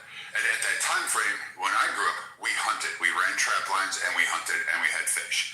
You guys like go to the store and you order like a salmon that was raised in the ocean. Yeah, when it says ocean fresh, but you should look at how they do the farm raised salmon. You probably wouldn't want to eat it. And that chemical that's sprinkled over it, you don't want to ingest that shit. Like catching wild salmon tastes a lot different than whatever you're eating in the store or the restaurant. Because I know I've tried both, and I can't stomach salmon served to me in a restaurant. It's too nasty, man. All you have to do is just catch a salmon, cook it until its eyes turn white on the beach or the bank right there, and you're good. You can just dive into it. But I mean, you're eating the wrong shit and too much of it, and it's flavored with spices, so you can't even taste what it really is to know how bad it is. If you got rid of all the seasoning and just ate it, you'd spit it right out. I'm telling you. And we would need to actually start going, hey, that bag of carrots, yeah, maybe it's altered, maybe it's a hybridization nowadays, but it's still more healthier than the bag of Doritos, and it costs less. You can see it in the stores. Brad, what's the healthiest place? Poe, you said you lived in all these different places. What do you think's the healthiest eating? Okay, I want to clarify. Okay, technically, if we're gonna get all down to technical of science here, potatoes are a starchy vegetable. They're a starchy vegetable, but they're not nutrient classified dense as a vegetable. The healthiest place I lived in, I want to say Japan. I lived in rural Japan up north, so of course everything was a very omega fishy dense diet. So it was very dense. However, I mean ramen isn't very nutritious, and I ate a lot of that, but that was because of my choice, not because anything wasn't available. So I'd say northern Japan. It's definitely choice. Of the major but their convenience stores, Abby, their convenience stores were just as bad as ours. Like they have a lot of junk food. They have a lot of. Say the Patagonia for me, Abby, since you asked, the Patagonia region, particularly Peru, I figured was the healthiest. I actually immediately upon eating there, after a couple days, I felt better, which is why I'm going back to the Patagonia region. I never did this in my entire life in all of America, but I drank directly from the river in that region, and I have never done. I would never dare do it in the U.S., Europe, or even fucking China. I wouldn't touch that shit. Sure as shit, not touching one in India, nor Africa either. But there, it was probably some of the cleanest water I ever had, and I didn't get like sick down there. So I would say that region was. So you're saying Patagonia, or because Peru is different? I've been to Peru and I thought there was a lot of bounty there, a lot of vegetables, but that's different than Patagonia. So you're saying all the way down? All the way down from Peru, all the way down, I found was the best. For me, it was Honduras and Mexico. I mean, the fruit that we lust over are just growing, along the sides of the street. Soursop, mame, plums, mangoes. I was drinking coconut water fresh from the trees. So, but I also could have went down there and ate, fried maduros and all kind of bullshit. So it is choice at the end of the day, I think a lot of us ended up with this white flour grain and this white rice, but we forgot about West African fonio. We forgot about Ethiopian teff. You know what I'm saying? We forgot about quinoa, which is from Peru, the original quinoa. There's a lot of grains we don't even tap into, and they're in the specialty aisle of the store, if we just look. And my favorite, the amaranth, which was what the Native Americans used as their grain when they made the sweetbread before the hybridized white bleached flour. I just looked at a world map of obesity, and Japan 6%, and you'd be hard pressed to find anything lower than that. You just would. 6% for an advanced country. Yeah. They also live the oldest, right, Simon? They're like longevity wise. Yeah, absolutely. There's an interesting study about longevity, communities, and they call. I watched a documentary. It's about blue zones, and Japan is one of those. It's not just about the diet. That is part part of it, but it's also about community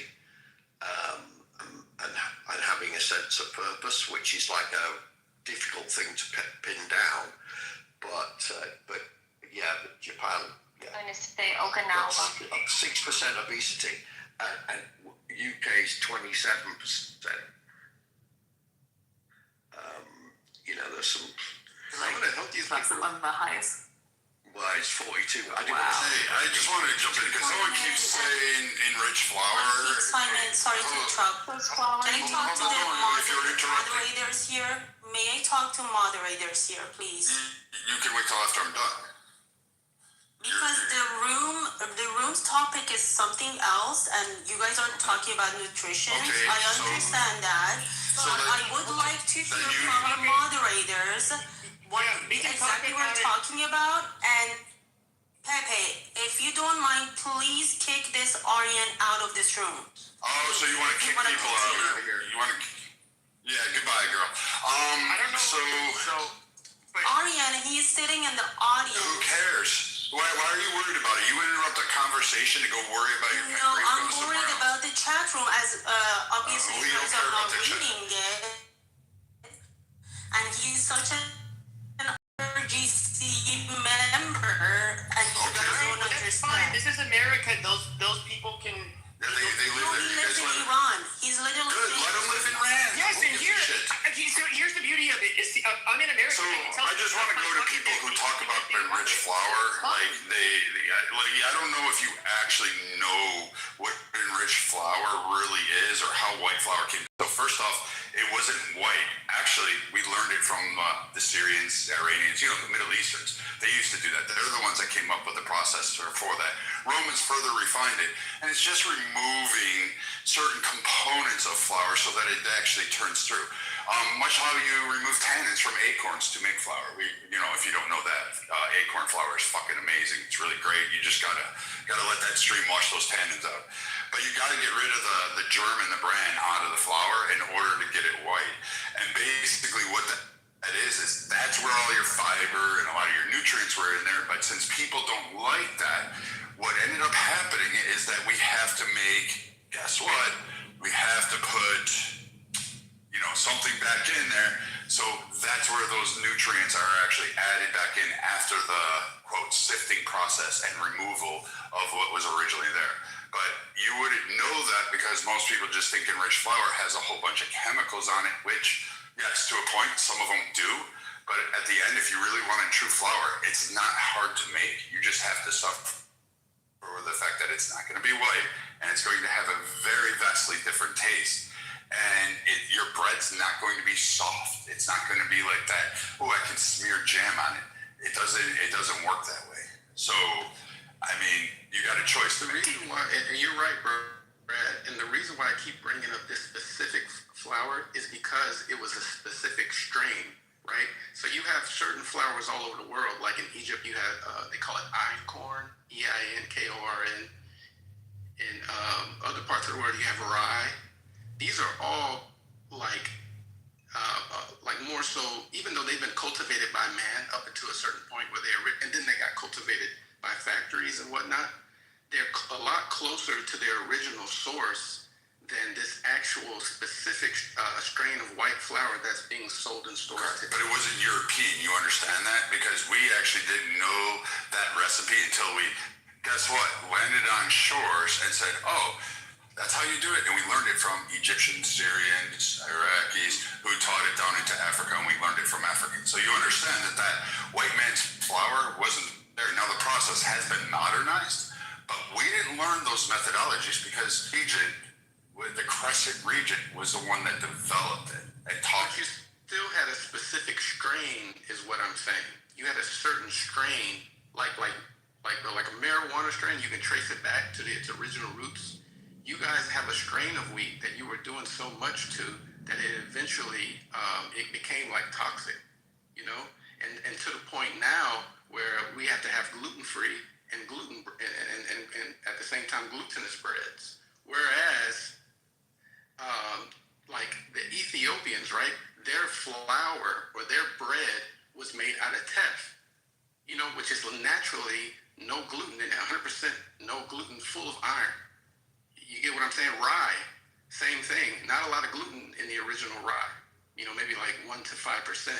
The strain that you guys use now in the stores is full of gluten. But not to disparage people that eat healthy, but how many of you, like, if you ever go to these health food cafes, notice that the people don't so good that are sitting in there? Like, I always go in and I'll think, okay, everyone's going to be like super fit and not fat, and they end up like, I'm thinking, well, is what they're serving in these health food places like full of something that's high caloric? Because these people are not skinny. Those health food places are more of a joke. It's more like people literally go and eat at these stores, and Sword and I are like dead on in this one. I think we're both alignment. Then you'll go and get your Ozempic shot and go, I'm doing so good. I'm eating at Whole Foods, Trader Joe's, or cream of some young guy's restaurant that promises me 1 calorie per meal. And you really can't do that. It's your sedentary lifestyle. You may go to the gym, but gym muscle isn't real muscle. We all know that. You're not really putting your body under stressors of the environment. You're not laboring like we used to. We sit for mostly 8 hours a day in AC. You're not exposed to the elements. You rarely, if it's raining, will even go outside and say, you know what, I'll go out on an adventure. I ain't in a rainstorm or snow or freaking dense fog. You're just not. And you're fat because of it. The body is designed. It's a perfect design to survive on a variety of different types of diets. And somehow or another, we've basically modernized the world, terraformed it to make like the people in the Disney movie WALL-E.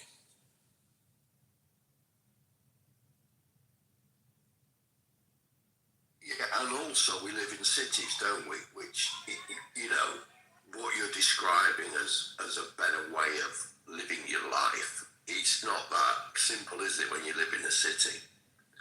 But it is. Like, you know what?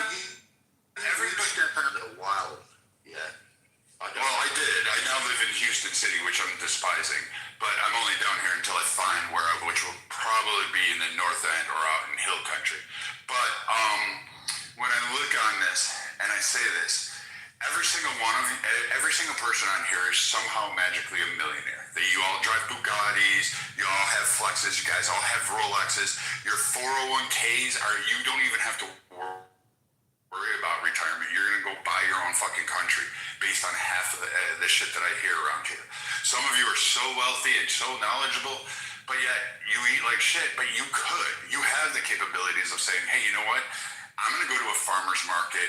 I'm gonna go look at what these are. I'm gonna go buy. Some of you live in the Northeast. You have Amish. You have Mennonites. You have these groups of people that are out there just regularly doing nothing. They're not putting chemicals on their farms. You can go buy from them. You can even go buy the jams and the pies. They're healthier. They're still loaded with sugar, but they're still nice. You could go buy stuff like that. You could go hunting and fishing on your own. Imagine what woman to you meant. Imagine how proud your woman would be when you came home and you're like, dude, I got a 10-point buck here. We've got meat. I have to go buy a freezer. You have the capability of having a fucking freezer in your 4-car garage right next to your Porsches to be able to stock for the winter for meat. You could eat game meat, which is lean, which tastes amazing. Toss some cranberries in there, some dried ones, fucking go out, add some blueberries, mash them up, put a little bit of salt on it, boom, you're done. It tastes amazing. Go get a couple rabbits. Don't eat rabbit religiously; it'll kill you. But I mean, you've got fish. You have so many different areas, and you terraformed it so much that hey, you know, you could do this, and you could have it, and your women would be happy for you guys. Man, woo, you look like those. Yeah, right? Be balling like, honey, here, I brought home 10 fucking 50-pound fucking salmon right here. We've got enough to get us. It's like, man, that would be.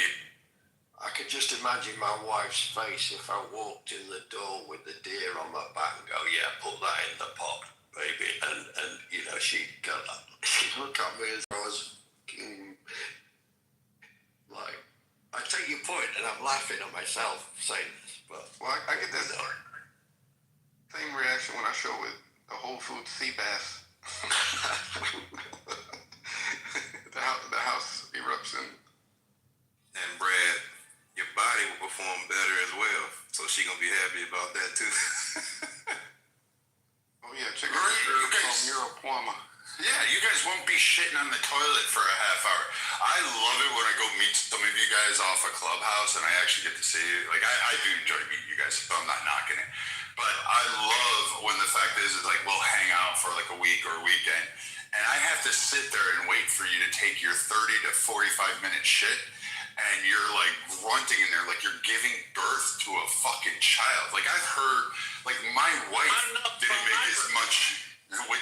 as much noise giving birth to my daughters as you guys do when you're sitting there trying to get out the meal you ate last night. Because I watch, you'll eat 5 times what I eat, and I'm like, dude, I can't do that shit. No. Like we're good, man. We're okay. Brad, come visit me in Spring Branch. I don't know. I'll come visit.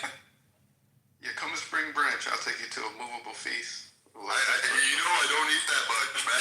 It's gonna fit in the palm of my hand, and I have big hands, but that's about the extent of what I eat, and then I'm good. I'm a cheap date, man. You're gonna be like, damn, he ordered off the kids menu, and you're gonna be like, yeah, right? Passed on all this other shit. He just ate the meat and the vegetables, and didn't use it. He was like plain, no seasonings, nothing. Brad, you'd be a lot of fun at the buffets here in Vegas. Let me just say, be a little disappointing. I've been meaning to ask you this. What do you think of the oral arguments? Lots to say about it. I mean, I'm going to hijack the room. I mean, we got into this the other day in the room. I mean, I have my prediction on what I think is going to be a 7-2 verdict, but that's just my thought. I mean, are we putting that? I like markets. I have not looked. No, I think he loses. I think. All right, Abby. Here's what I'll do. Are we betting this? We're betting $1, woman, $1. Okay. I'm going for Marshall, it. you put money on this one too? Am I the only one that thinks that? Okay, gambling's not a sin. It's okay once in a while. So what do you think? I think it's 6-3 Kagan, Sotomayor, Tunch Barron Jackson, then Amy Coney Barrett, Chief Justice Roberts, and Gorsuch. You're going 6-3. I'm going 7-2. Jackson. I'll bet $1. On this, all right, Brad. Where are you going? I'm taking Trump gets away with it. I think they actually come out on top with it. And then they're going to force Congress to actually legislate and actually have to put forth an amendment. And I think Roberts gets to skate away from it saying, hey, it is true that Congress did not legislate for this, and it's not clearly defined under the legislation, especially when it comes to domicile. Abby, let me ask you this. What do you think it's going to be hinged on? I mean, I just don't think they proved. I mean, just in terms of going on the oral arguments and listening to the justices and their questioning, I think that they didn't present a situation where it would. I mean, obviously, it would never void out anything in the past, but I didn't think it presented that wasn't the intent. They have a problem proving intent of non-domicile intent. Right now, I don't know. I just just the same thing when the Dobbs decision was brought up. Anyway.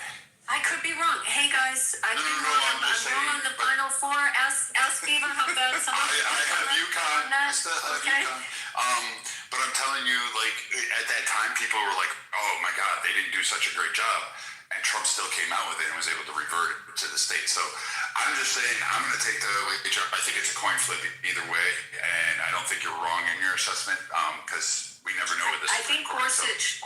I just think doesn't rule in Trump's favor on this, and he gets stuck on the Native American thing. If you noticed, he always does. And council was not prepared for that, for those questions, and should have been. But I also thought Ketanji, I say her name all the time. Ketanji Brown's question about Japan and like getting your wallet stolen or whatever the hell that was. It's just insane. Just really not scholarly. Dumbest SCOTUS ever by far. Dumbest. I mean, she's dumb. Yeah, I mean the questions and her opinions are not based in law. They're based in like activism and I was just about to ask you about that. But yeah, I mean look at the last one. What case was it? Amy Coney Barrett had to like call her out for the stupidity in her opinion. Ruth Bader Ginsburg. I mean, she was brilliant. I was about to say, I don't remember anybody referring to her as dumb. She was obviously to the left, but this woman is. I mean, I think Amy Coney Barrett's even kind of like chastised her. Yeah, that's what I just said. That's okay. Well, Chastised is a better word than I use, but yeah, she did. I don't know. I don't see the arguments being strong enough constitutionally. I mean, I'm not taking an opinion that I wish they weren't or they were. It's just listening to the justices. I don't know, Marshall, you asked me the question. What was your takeaway? Marshall? well, let me ask. Marshall, what was your takeaway the same? I mean, Something similar. I mean, I didn't think the government proved their case. I thought the ACLU advocate presented badly with continuous reflections to common law. yes. The domicile was not needed under common law. There was this instance where she and Justice Alito were arguing. Justice Alito asked her a question about domicile. She said, no, it's not domicile. And then Ketanji Brown Jackson stepped in and said, no. In fact, in this case, I asked one Mark, I think, that there had been issues of domicile a bunch of times in the decision. And then the advocate for the ACLU said, oh, yes, I agree with you. So I thought she presented badly. Right. But I thought she better into the I didn't think she was good at all. I mean, I actually thought that the Solicitor General handled case law and citations excellently. Like, I think he was, when you have an appellate argument, I mean, you have to be ready to jump out with the case law citations, and I thought he was really good with that. I mean, the one area he wasn't prepared, but he was prepared on case law. I didn't think she was. So let me ask y'all this. Like 2 or 3 cases the whole time. I know. I mean, which was like, why? Do you think they used her for another reason? I mean, I didn't understand that. She didn't seem like. No, I mean, you would think that you would have 3 points to prove each key point you were making, right? So you'd have a bunch of different court cases rather than like 3. So let me. Here's Okay, what sort? possibility. It's such a gimme, this case, because if anything, this Supreme Court is going to go literal. When in doubt, they're going to go with the letter of the Constitution. And the Constitution is so clear on this. They're trying to argue original intent, I think, is far-fetched. So I said to Senator, I'm so redundant. I'm redundant on this, but on any of these cases, you have to look at the legislative intent. You have to look at what was happening and what was behind how something was written, and you have that with the 14th Amendment. I was talking about this. That guy Howard out of Michigan, who was the drafter of that section with respect to jurisdiction thereof, and you would go back normally and look at legislative intent, look at what was happening at Congress, what was presented in Congress, speeches on the floor, what was in the congressional record at the time. Just you have to examine all of it when you look at intent. I mean, that's normally how you would look to try to rip something apart or support. So that's what I was about to ask. Go ahead. Only if the language is unclear. I mean, like Second Amendment, we're expecting a literal. To look at that, I'm sorry, Sword was asking law, something. right? Yeah, I was going to ask, and this could probably tie into Normal's question. Do the Supreme Court justices actually go and read these things, or do they just kind of hear what's being said and make a decision based upon what's being said? Briefed. They're reviewing the briefs. Their staff. They have a lot of significant law clerks that work for them, and they review the briefs. And then you also have something called amicus briefs, which translates to friends of the court. And it will be another entity will file a brief in support of a position if it helps them in their world. So you'll have this who filed the amicus briefs. I haven't read it enough about the case to know, but I'm sure there were some. So if they go back and read all of the sources, because he put a lot of sources in his brief. All the case law you're talking about? They'll read all the case law, absolutely. They personally, they'll have the law clerks will read it, and then the law clerks will brief.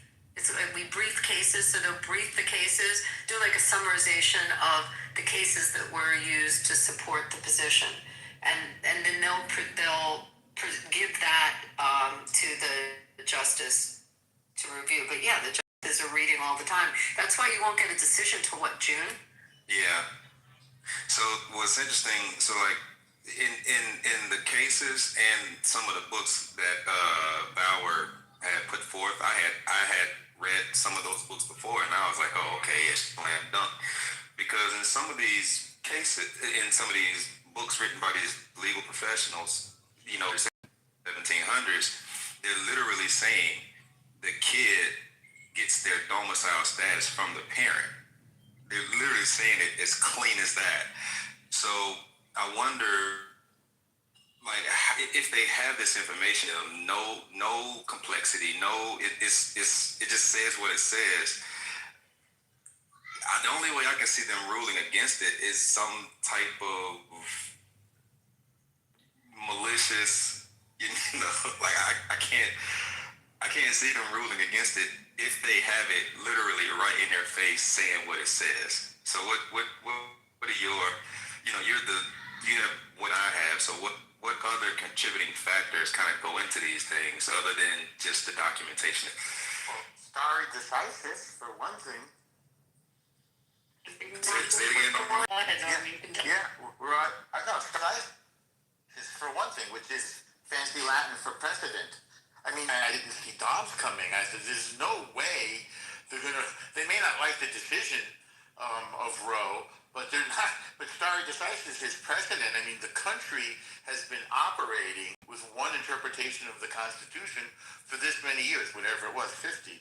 The same thing is true with this decision. We've been operating with this interpretation for some time, that it would be an undue, the justification of stare decisis, maybe would place an undue burden, shall we say, on people who are operating with this one definition, even prospectively, as the Attorney General made clear,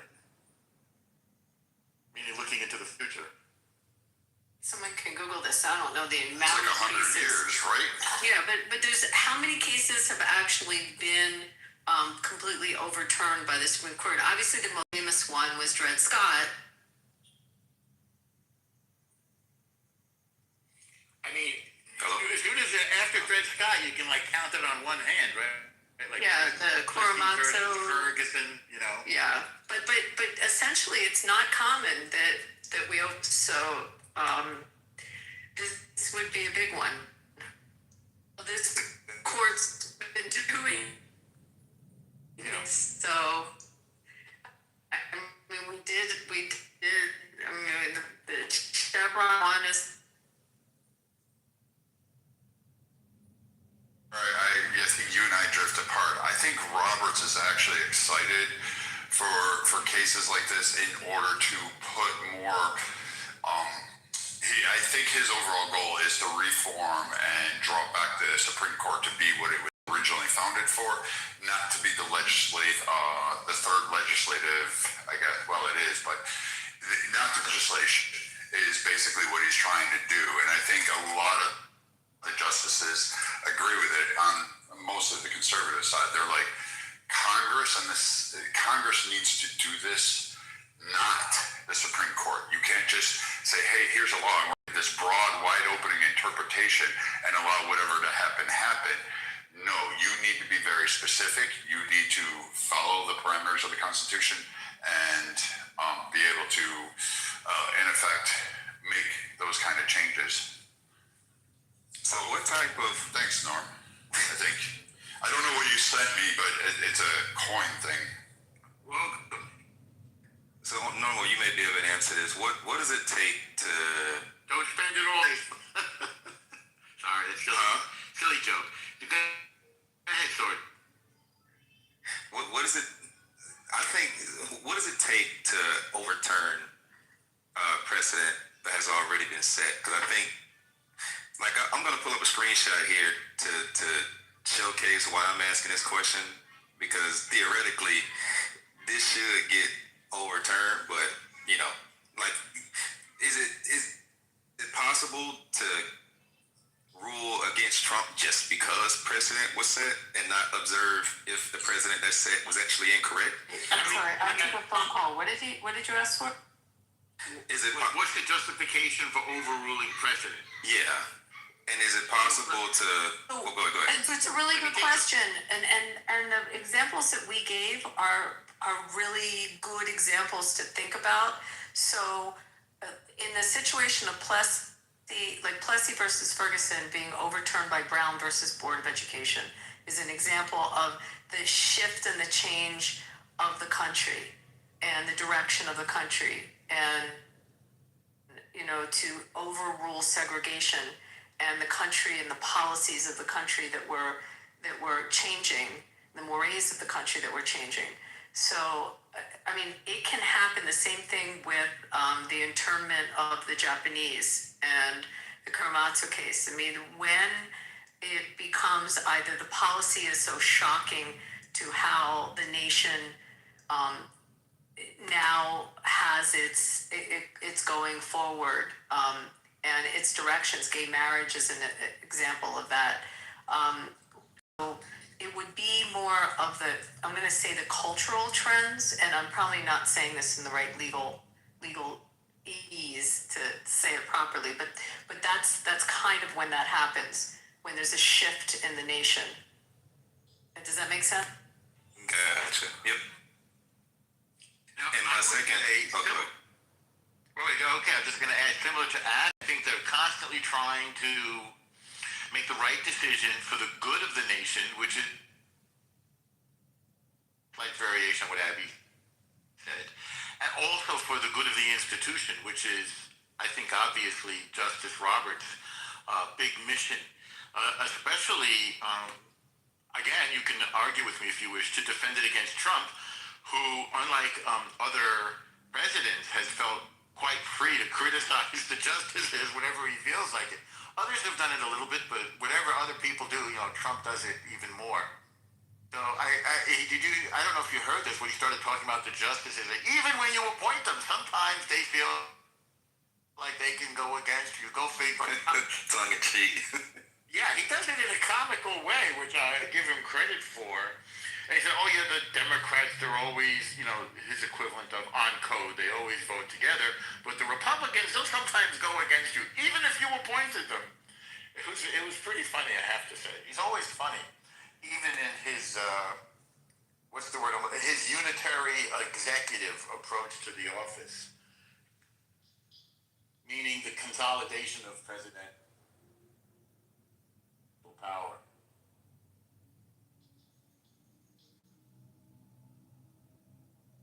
Say it again, Marshall. He thinks the executive is too powerful. So. Oh, okay. It's understandable, Marshall, because the whole point... I think executives...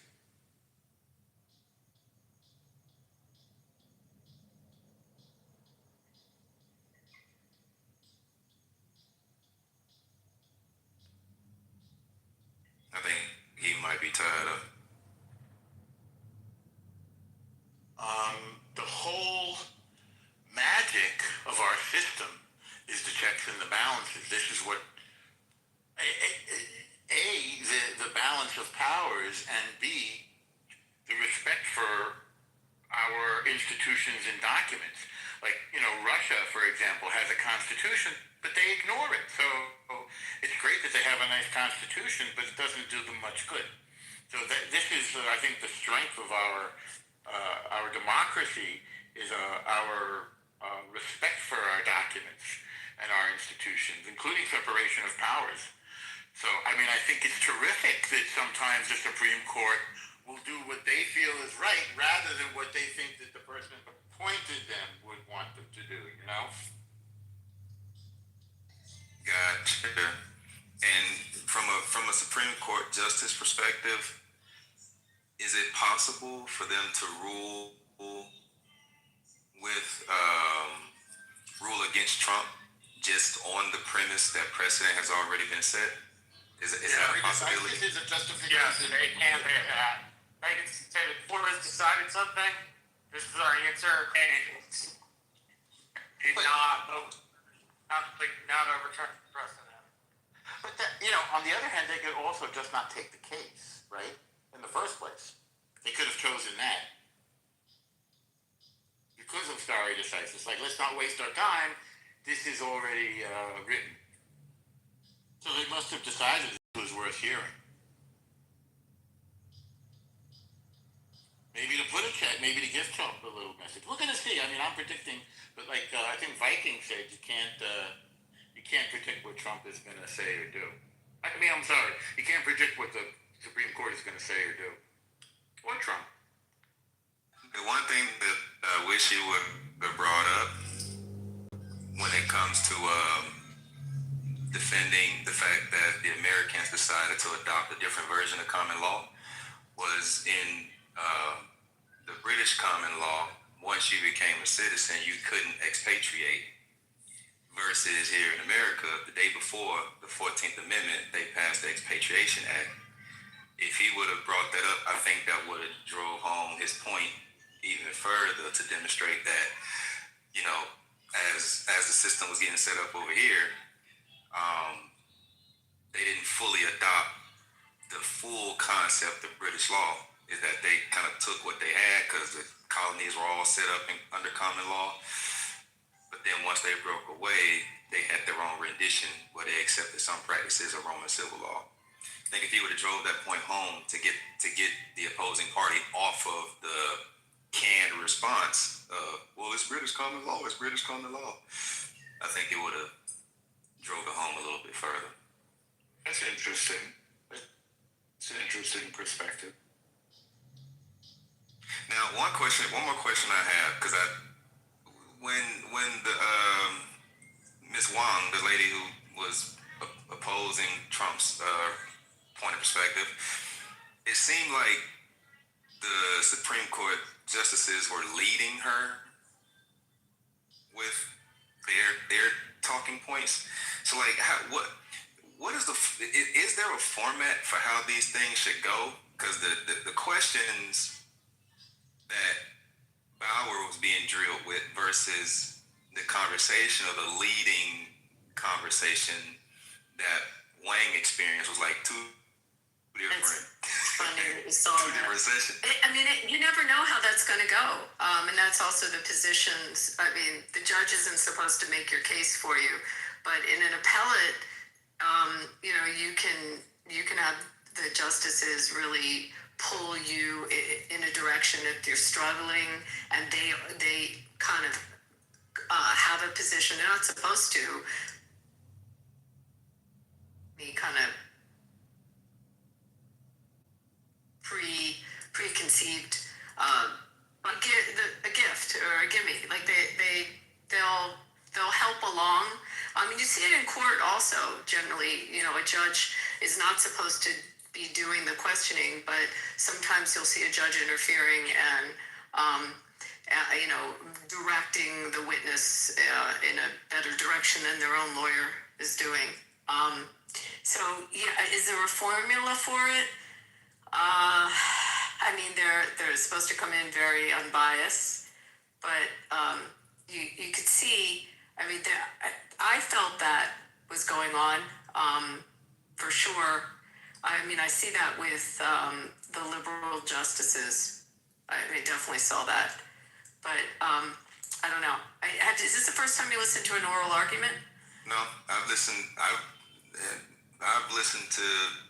I think maybe I listened to the tariffs oral argument. I listened to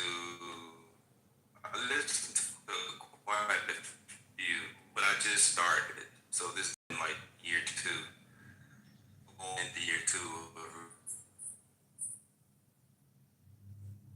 When they're hearing a case.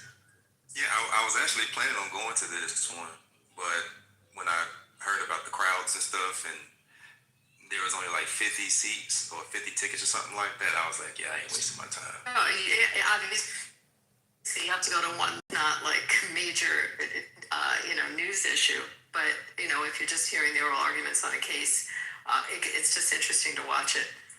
And usually you don't see Thomas too engaged in the questioning. Hello.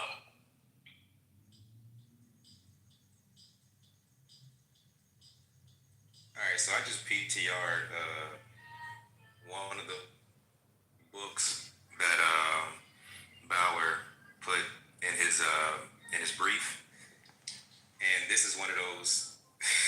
This is the reason why I was asking my question, because it literally just says it. The kid, it takes on the domicile status of the parent, and the reason why is because the kid can't govern themselves, so they don't even have a legal capacity to establish domicile. So therefore, they would inherit it from their parent, and their parent would inherit it. And their parent would inherit it essentially from their place of origin of their parent, so on and so forth. And they cite cases. One which was interesting. There was a domicile case that Henry Adams was Charles I's wife, where she was France, but when she got married to Charles I, then she took on the domicile status of her husband, and when he ended up, of course, dying, and she went back to France, her estate was up for question. So now that kind of led me to the perspective of, what were like the national laws for each nation to determine, like, why were people fighting so hard for it, But that's, my own personal research history. But it'll be interesting to see, like, if they actually go in and read, all of the sources that Bauer and his team put forth. If that's the process, I'm anxious to see what the outcome is, because I don't see how you can read that and side with Wang, who the only thing she could generally say was British common law and Wong Kim Art, and she couldn't cite the explicitly stated things, like how you mentioned Bauer and how he was able to say, this is what they said out of their mouth. So yeah, but I guess we'll see. Domicile is not mentioned in the 14th Amendment. It's not, but Bauer was making a claim that the term reside. Well, that's tenses are. It says wherein they reside. Right. Yeah. One thing that I know that Justice Scalia did do was he had dictionaries from the period that the law was written. So we could look up reside. I don't have a dictionary from 1866 or whatever it was, but I do have a little magic phone in my hand. So to dwell permanently or for a considerable time. So that's interesting. That's what reside means now. I don't know what it meant then. So maybe, the person would have to be here for a year, say. I don't know. What's a considerable amount of time? You also played him intent to look at. Yeah, we were talking about intent. So That's true. The legislative intent by Bingham and Laura, I never remember the second hand. Howard. One had a universality idea that everybody was covered, and I think one did not.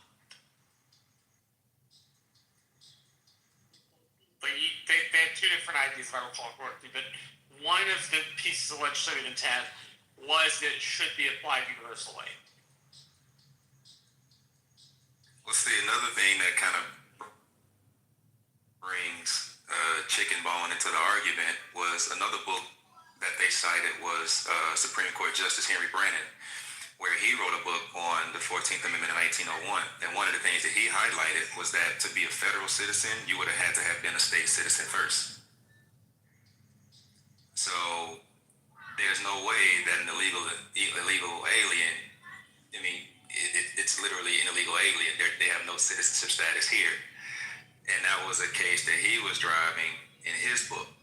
So I was like, so this is kind of like the foundation of my questions. Like, they are reviewing these things. The evidence is so strong, you know, and it might be their first time hearing this, which, you know, in all fairness, evidence leans more toward Bauer's perspective with all of the authors and all of the cases they cited. So you're in agreement with me on them overturning the current precedent, right? I hope they do, but you know, if they can just say, hey, precedent has already been set, then that doesn't give me any gleam of hope, because they can just say, fuck it, you know. I mean, one of the things, I forget who just said this, on English common law. I mean, the Kavanaugh, I think, asked a question, someone correct me on this, or made a comment, because they brought up other countries not having it. And he said, this is American law and American jurisprudence, and other countries are irrelevant, or some comment like that. Like he shut that down. What he said is the same Constitution? Yeah. That was another one, Sword. That was a pretty good quip right back at him.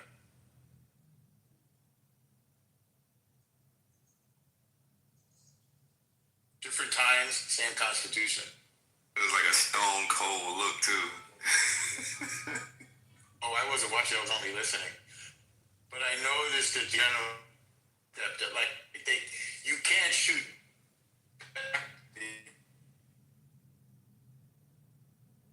Breaking up normal.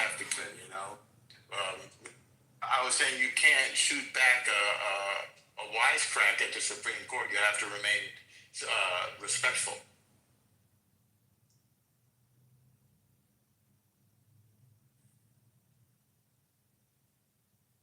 Sometimes they have you. Both in on the joke, you know. I'm going to say the one where I was thinking about your point of gifts that you get from the court when they're trying to help you with your argument. I thought in the Harvard Asian case that there were a lot of gifts that were given to counsel for the Asian community that was arguing. I thought from the conservative justices, I'm remembering that argument, and they were reinforcing things he was saying. It wasn't, you didn't hear the pushback. I mean, on that one, I remember thinking, oh, they nailed this. They've got this. And I forget what the breakdown, if that was a 6-3 or not. Well, but you could tell. You got gifts on both sides of this to a certain extent, and then you've got like almost like pummeling questions. I get what you say about the Native American, and yeah, there's some parts about that, but I don't know. Kavanaugh on my side, it's just too. That's why I'm only betting $1 with you guys. You're a big spender here, Brad. This is why I have money, because I don't spend it. After the hearings, dude. I think Kavanaugh, Alito, and Thomas are a block. Kavanaugh sides with Alito more often than not, and Amy Coney Barrett in particular on Native American issues side with the more liberals on the court. And the Chief Justice has tended to side over the last several decisions more with the liberal justices rather than with conservative justices, at least on bigger issues. I'm sure on smaller cases they're like 8-0, 9, they're like 8-1, 9-0, that kind of stuff. But I think Isn't Gorsuch, do you remember that case? And this is why I'm at, why he really zeroes in on Native Americans. That case that was the Native Americans wanted water rights. It's the California one against the strip mining that's going on for lithium now was, and they interfered on their tribal lands to take water. That occurred under Biden, didn't it? Was that California or Arizona that sued? I thought it was Arizona that sued on that. I could be wrong. I thought it was California, and then there's the water rights that occurred with California and the stuff in lower states too. So like they both kind of had impacts on that. I think he sided with the liberals on that, or did he write the opinion against the Native American? Sided with him. Gorsuch has made some liberal opinions. He's the first Trump appointee, as I recall. Well, he's a textualist. He's not a strict originalist like Lito. At least as I understand textualism, it more often than not is what the words on the page read. Now, yes, you take into account, as I understand it, original legislative intent, but textualists are far more driven by what the page reads rather than what people. That's an interesting distinction, Marshall. I also think too, like a lot of the courts are like Kavanaugh doesn't seem to. Again, I go back to the point where Congress is trying to fight this in the courts, and they're not looking to make any kind of actual legislation. They're not willing to reform, and I think honestly, I could see Barrett and Kavanaugh just saying, "Hey, you know what?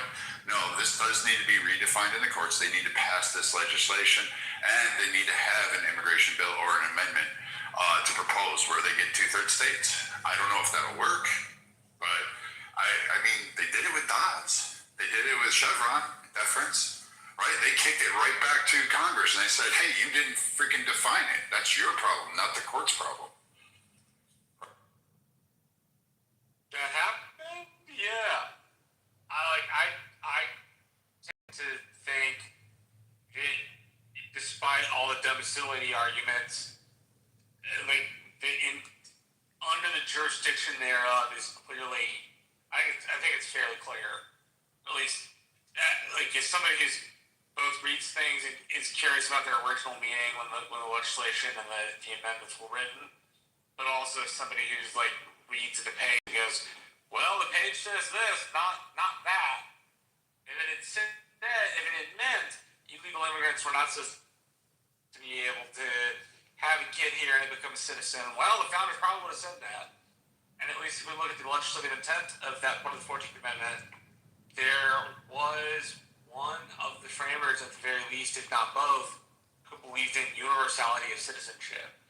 You're born in America, therefore, which would mean that people are reinterpreting the 14th Amendment from what the framers of the amendment meant it to be in the first place, right? But I acknowledge your point of view, and it could happen. So absolutely. I didn't think the guy in Michigan, I didn't think that was his intent. I thought his intent was the opposite. So that's interesting that you say that. And here's the other thing. I'm sick and tired of Black Americans not having any part of it. Like, they lost out on civil rights. They had to give it up to everybody else. Like, we can have something that just goes to Black Americans. It's perfectly fine. We'll be okay. That's tongue-in-cheek, y'all.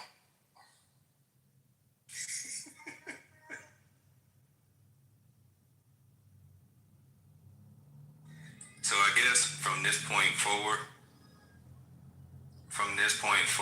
like from a process perspective, and this goes to, Abby or anyone who understands like the process. So I guess at this point, all citation has been submitted. There's nothing else to submit.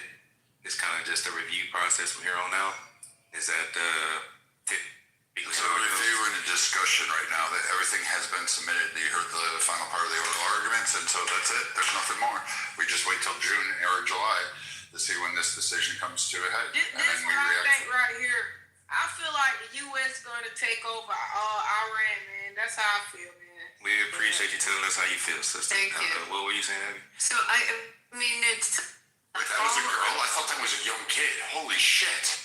I'm a boy, man. My bad, brother. You gotta go. This. Yeah, you're a little kid. Fuck all ran. I don't get no fuck. Such a deep, intellectual, philosophical thinker. So all the briefs are in. I did check. I want to take a minute to look at what amicus briefs got on any. So now they said they meet. The justices meet, discuss, go back and forth with each other, and they review what briefed and what information in front of them, and they'll rule. But a lot of the rulings, like the stuff that they're hearing, they come at 1 week in June, like we get slammed with a bunch of rulings on.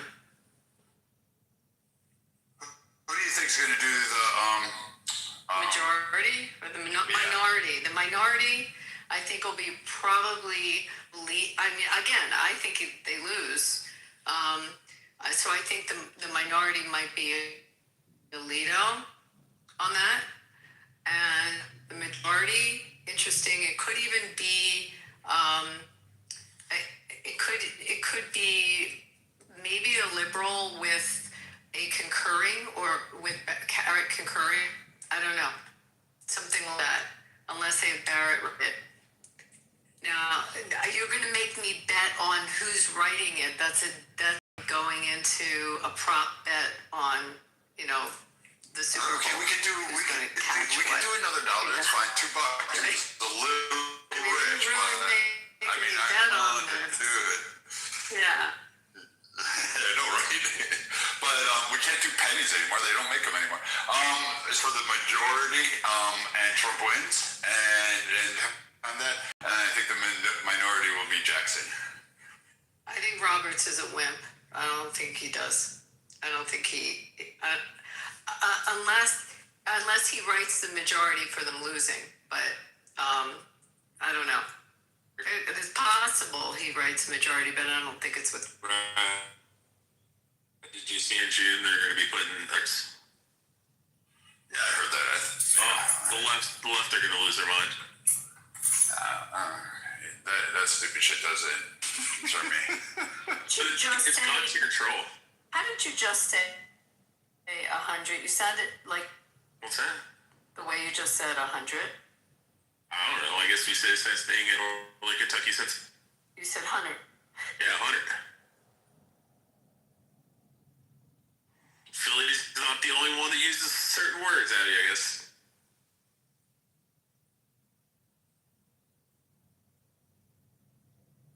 Yeah, they're supposed to be coming out with a gold coin and coming out with a new silver dollar coin.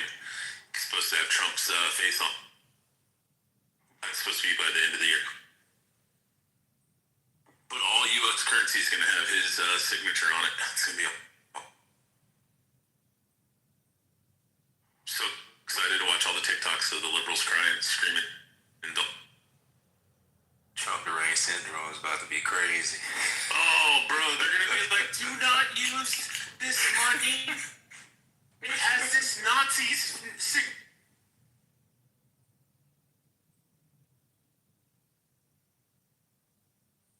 Abby, what's left on the docket here? Isn't there, did the Cook one go through? Because we've got Cook, you got Slaughter, and then you got Watson versus the RNC, and I think on my deck is the gnome one. I forget who that was. And then, yeah, the ice one. And then, what was it? The Havana Dock and Caribbean will be an interesting one too as well. But I mean, you've got the gun ownership case, whether banning gun ownership for drug users violates the Second Amendment. That'll be an interesting case to see where everybody stands on that one. What state is that from? I just know that it was up there. It's probably some southern state. I mean, I'm just going to be honest. Yeah, Brent, you can come to Texas where it's still $2.90 and we're not a communist state and we don't have to pay extreme taxes like New York and. Oh, I'm sorry, I just pulled it up. I think it's from New York.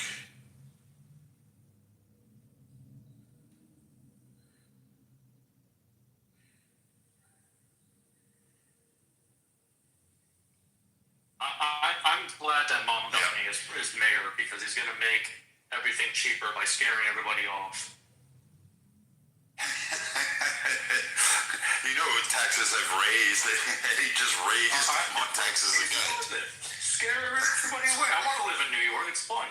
You can't because you can't even purchase the property because you have to point. Just give it a year or two, Maybe you should have spent that money on spilt liquor from bars from one side of the world to the other. I dislike him, and this is just personal. Like, I thought he was retarded to begin with, but when that young baby was just shot through he was in a stroller, this young little fucking kid was shot, because, God forbid we actually put away criminals anymore in this country, but this kid was shot right through a corner store, right into the stroller, and my dummy goes up there and gives this like, we just need to crack down on all this stuff and blah, blah, blah, blah, blah. And I'm like, you're the one that ran on fucking killing police officers off. You were the one that ran on removing all this shit and making everything free. What did you think was going to fucking happen? Well, I think Mamdani is just upset that he didn't get accepted into the New World Order. Someone ought to push him in front of the fucking train. I was walking today, and there was this old man who's like a Republican who used to listen to my dad, and was telling me politicians were like my congresswoman, the woman I was working for, couldn't do anything. And then he goes, you know what? Vance needs to, take care of business, get along with the CIA, get a long-range sniper, and take his ass out. I was flabbergasted. I was like, we're just like plainly advocating for capping the executive. Interesting. Something I never thought I would hear. Abby, was Britt actually a district court judge, or did he just work for the district court judge? Because I heard two different stories. Britt? No, different. Brent. Yeah, Britt, the one. Acting as judge. He claimed that he was a district court judge. No, that's Brent. Oh, Brent. Okay. I didn't know if he actually was or not. Because I heard somebody dragging him, tell him that he actually wasn't a district. We got somebody named Sean in this room. Is your last name Michaels? No? What? Okay. Yeah, I'll get that here. I guess you guys never had a childhood.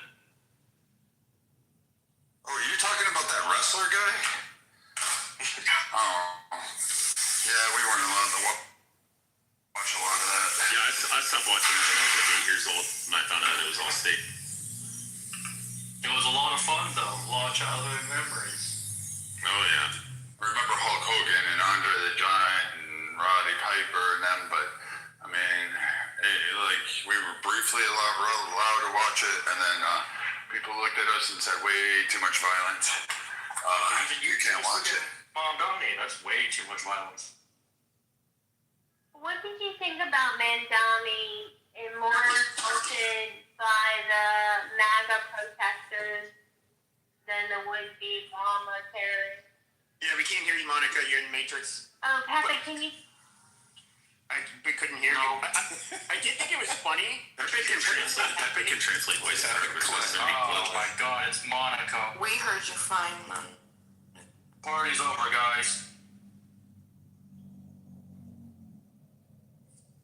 To any of the real legal pundits on this, on that case, just to leave it at that. What are they saying? What's the guy Turley that's on Fox? He's saying that he agrees with overturning it, but he doesn't know if they they're basically just guessing. Everybody doesn't know. It's all up in the air right now because some people say they didn't prove the case, and then others are like, oh, it's clearly evident, just depending on who you are. So, I mean, I don't know. It's all over the map. Did you see those? So those two terrorists, I guess they're fell off that threw the film. Oh, the ones in Philly. The guys from Bucks County, Philly.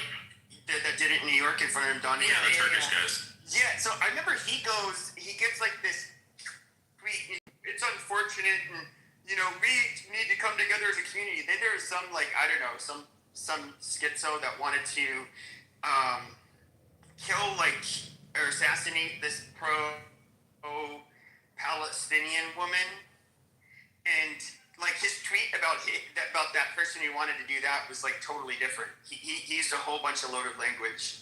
I just thought it was funny that his. Oh, I know exactly what you're talking about. There was a guy from the JDL that had a plot to go after. They're still around. Yeah, well, not exactly, not really, but the people that believe in the ideology. But and I know exactly what you're saying, Pepe. He was completely mortified by it. But the two guys that almost blew up, a good section of Manhattan, he dismissed as fortunate.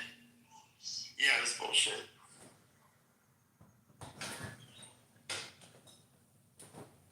So going back, I'm going to jump off. I want to say Turley. Everyone's guessing.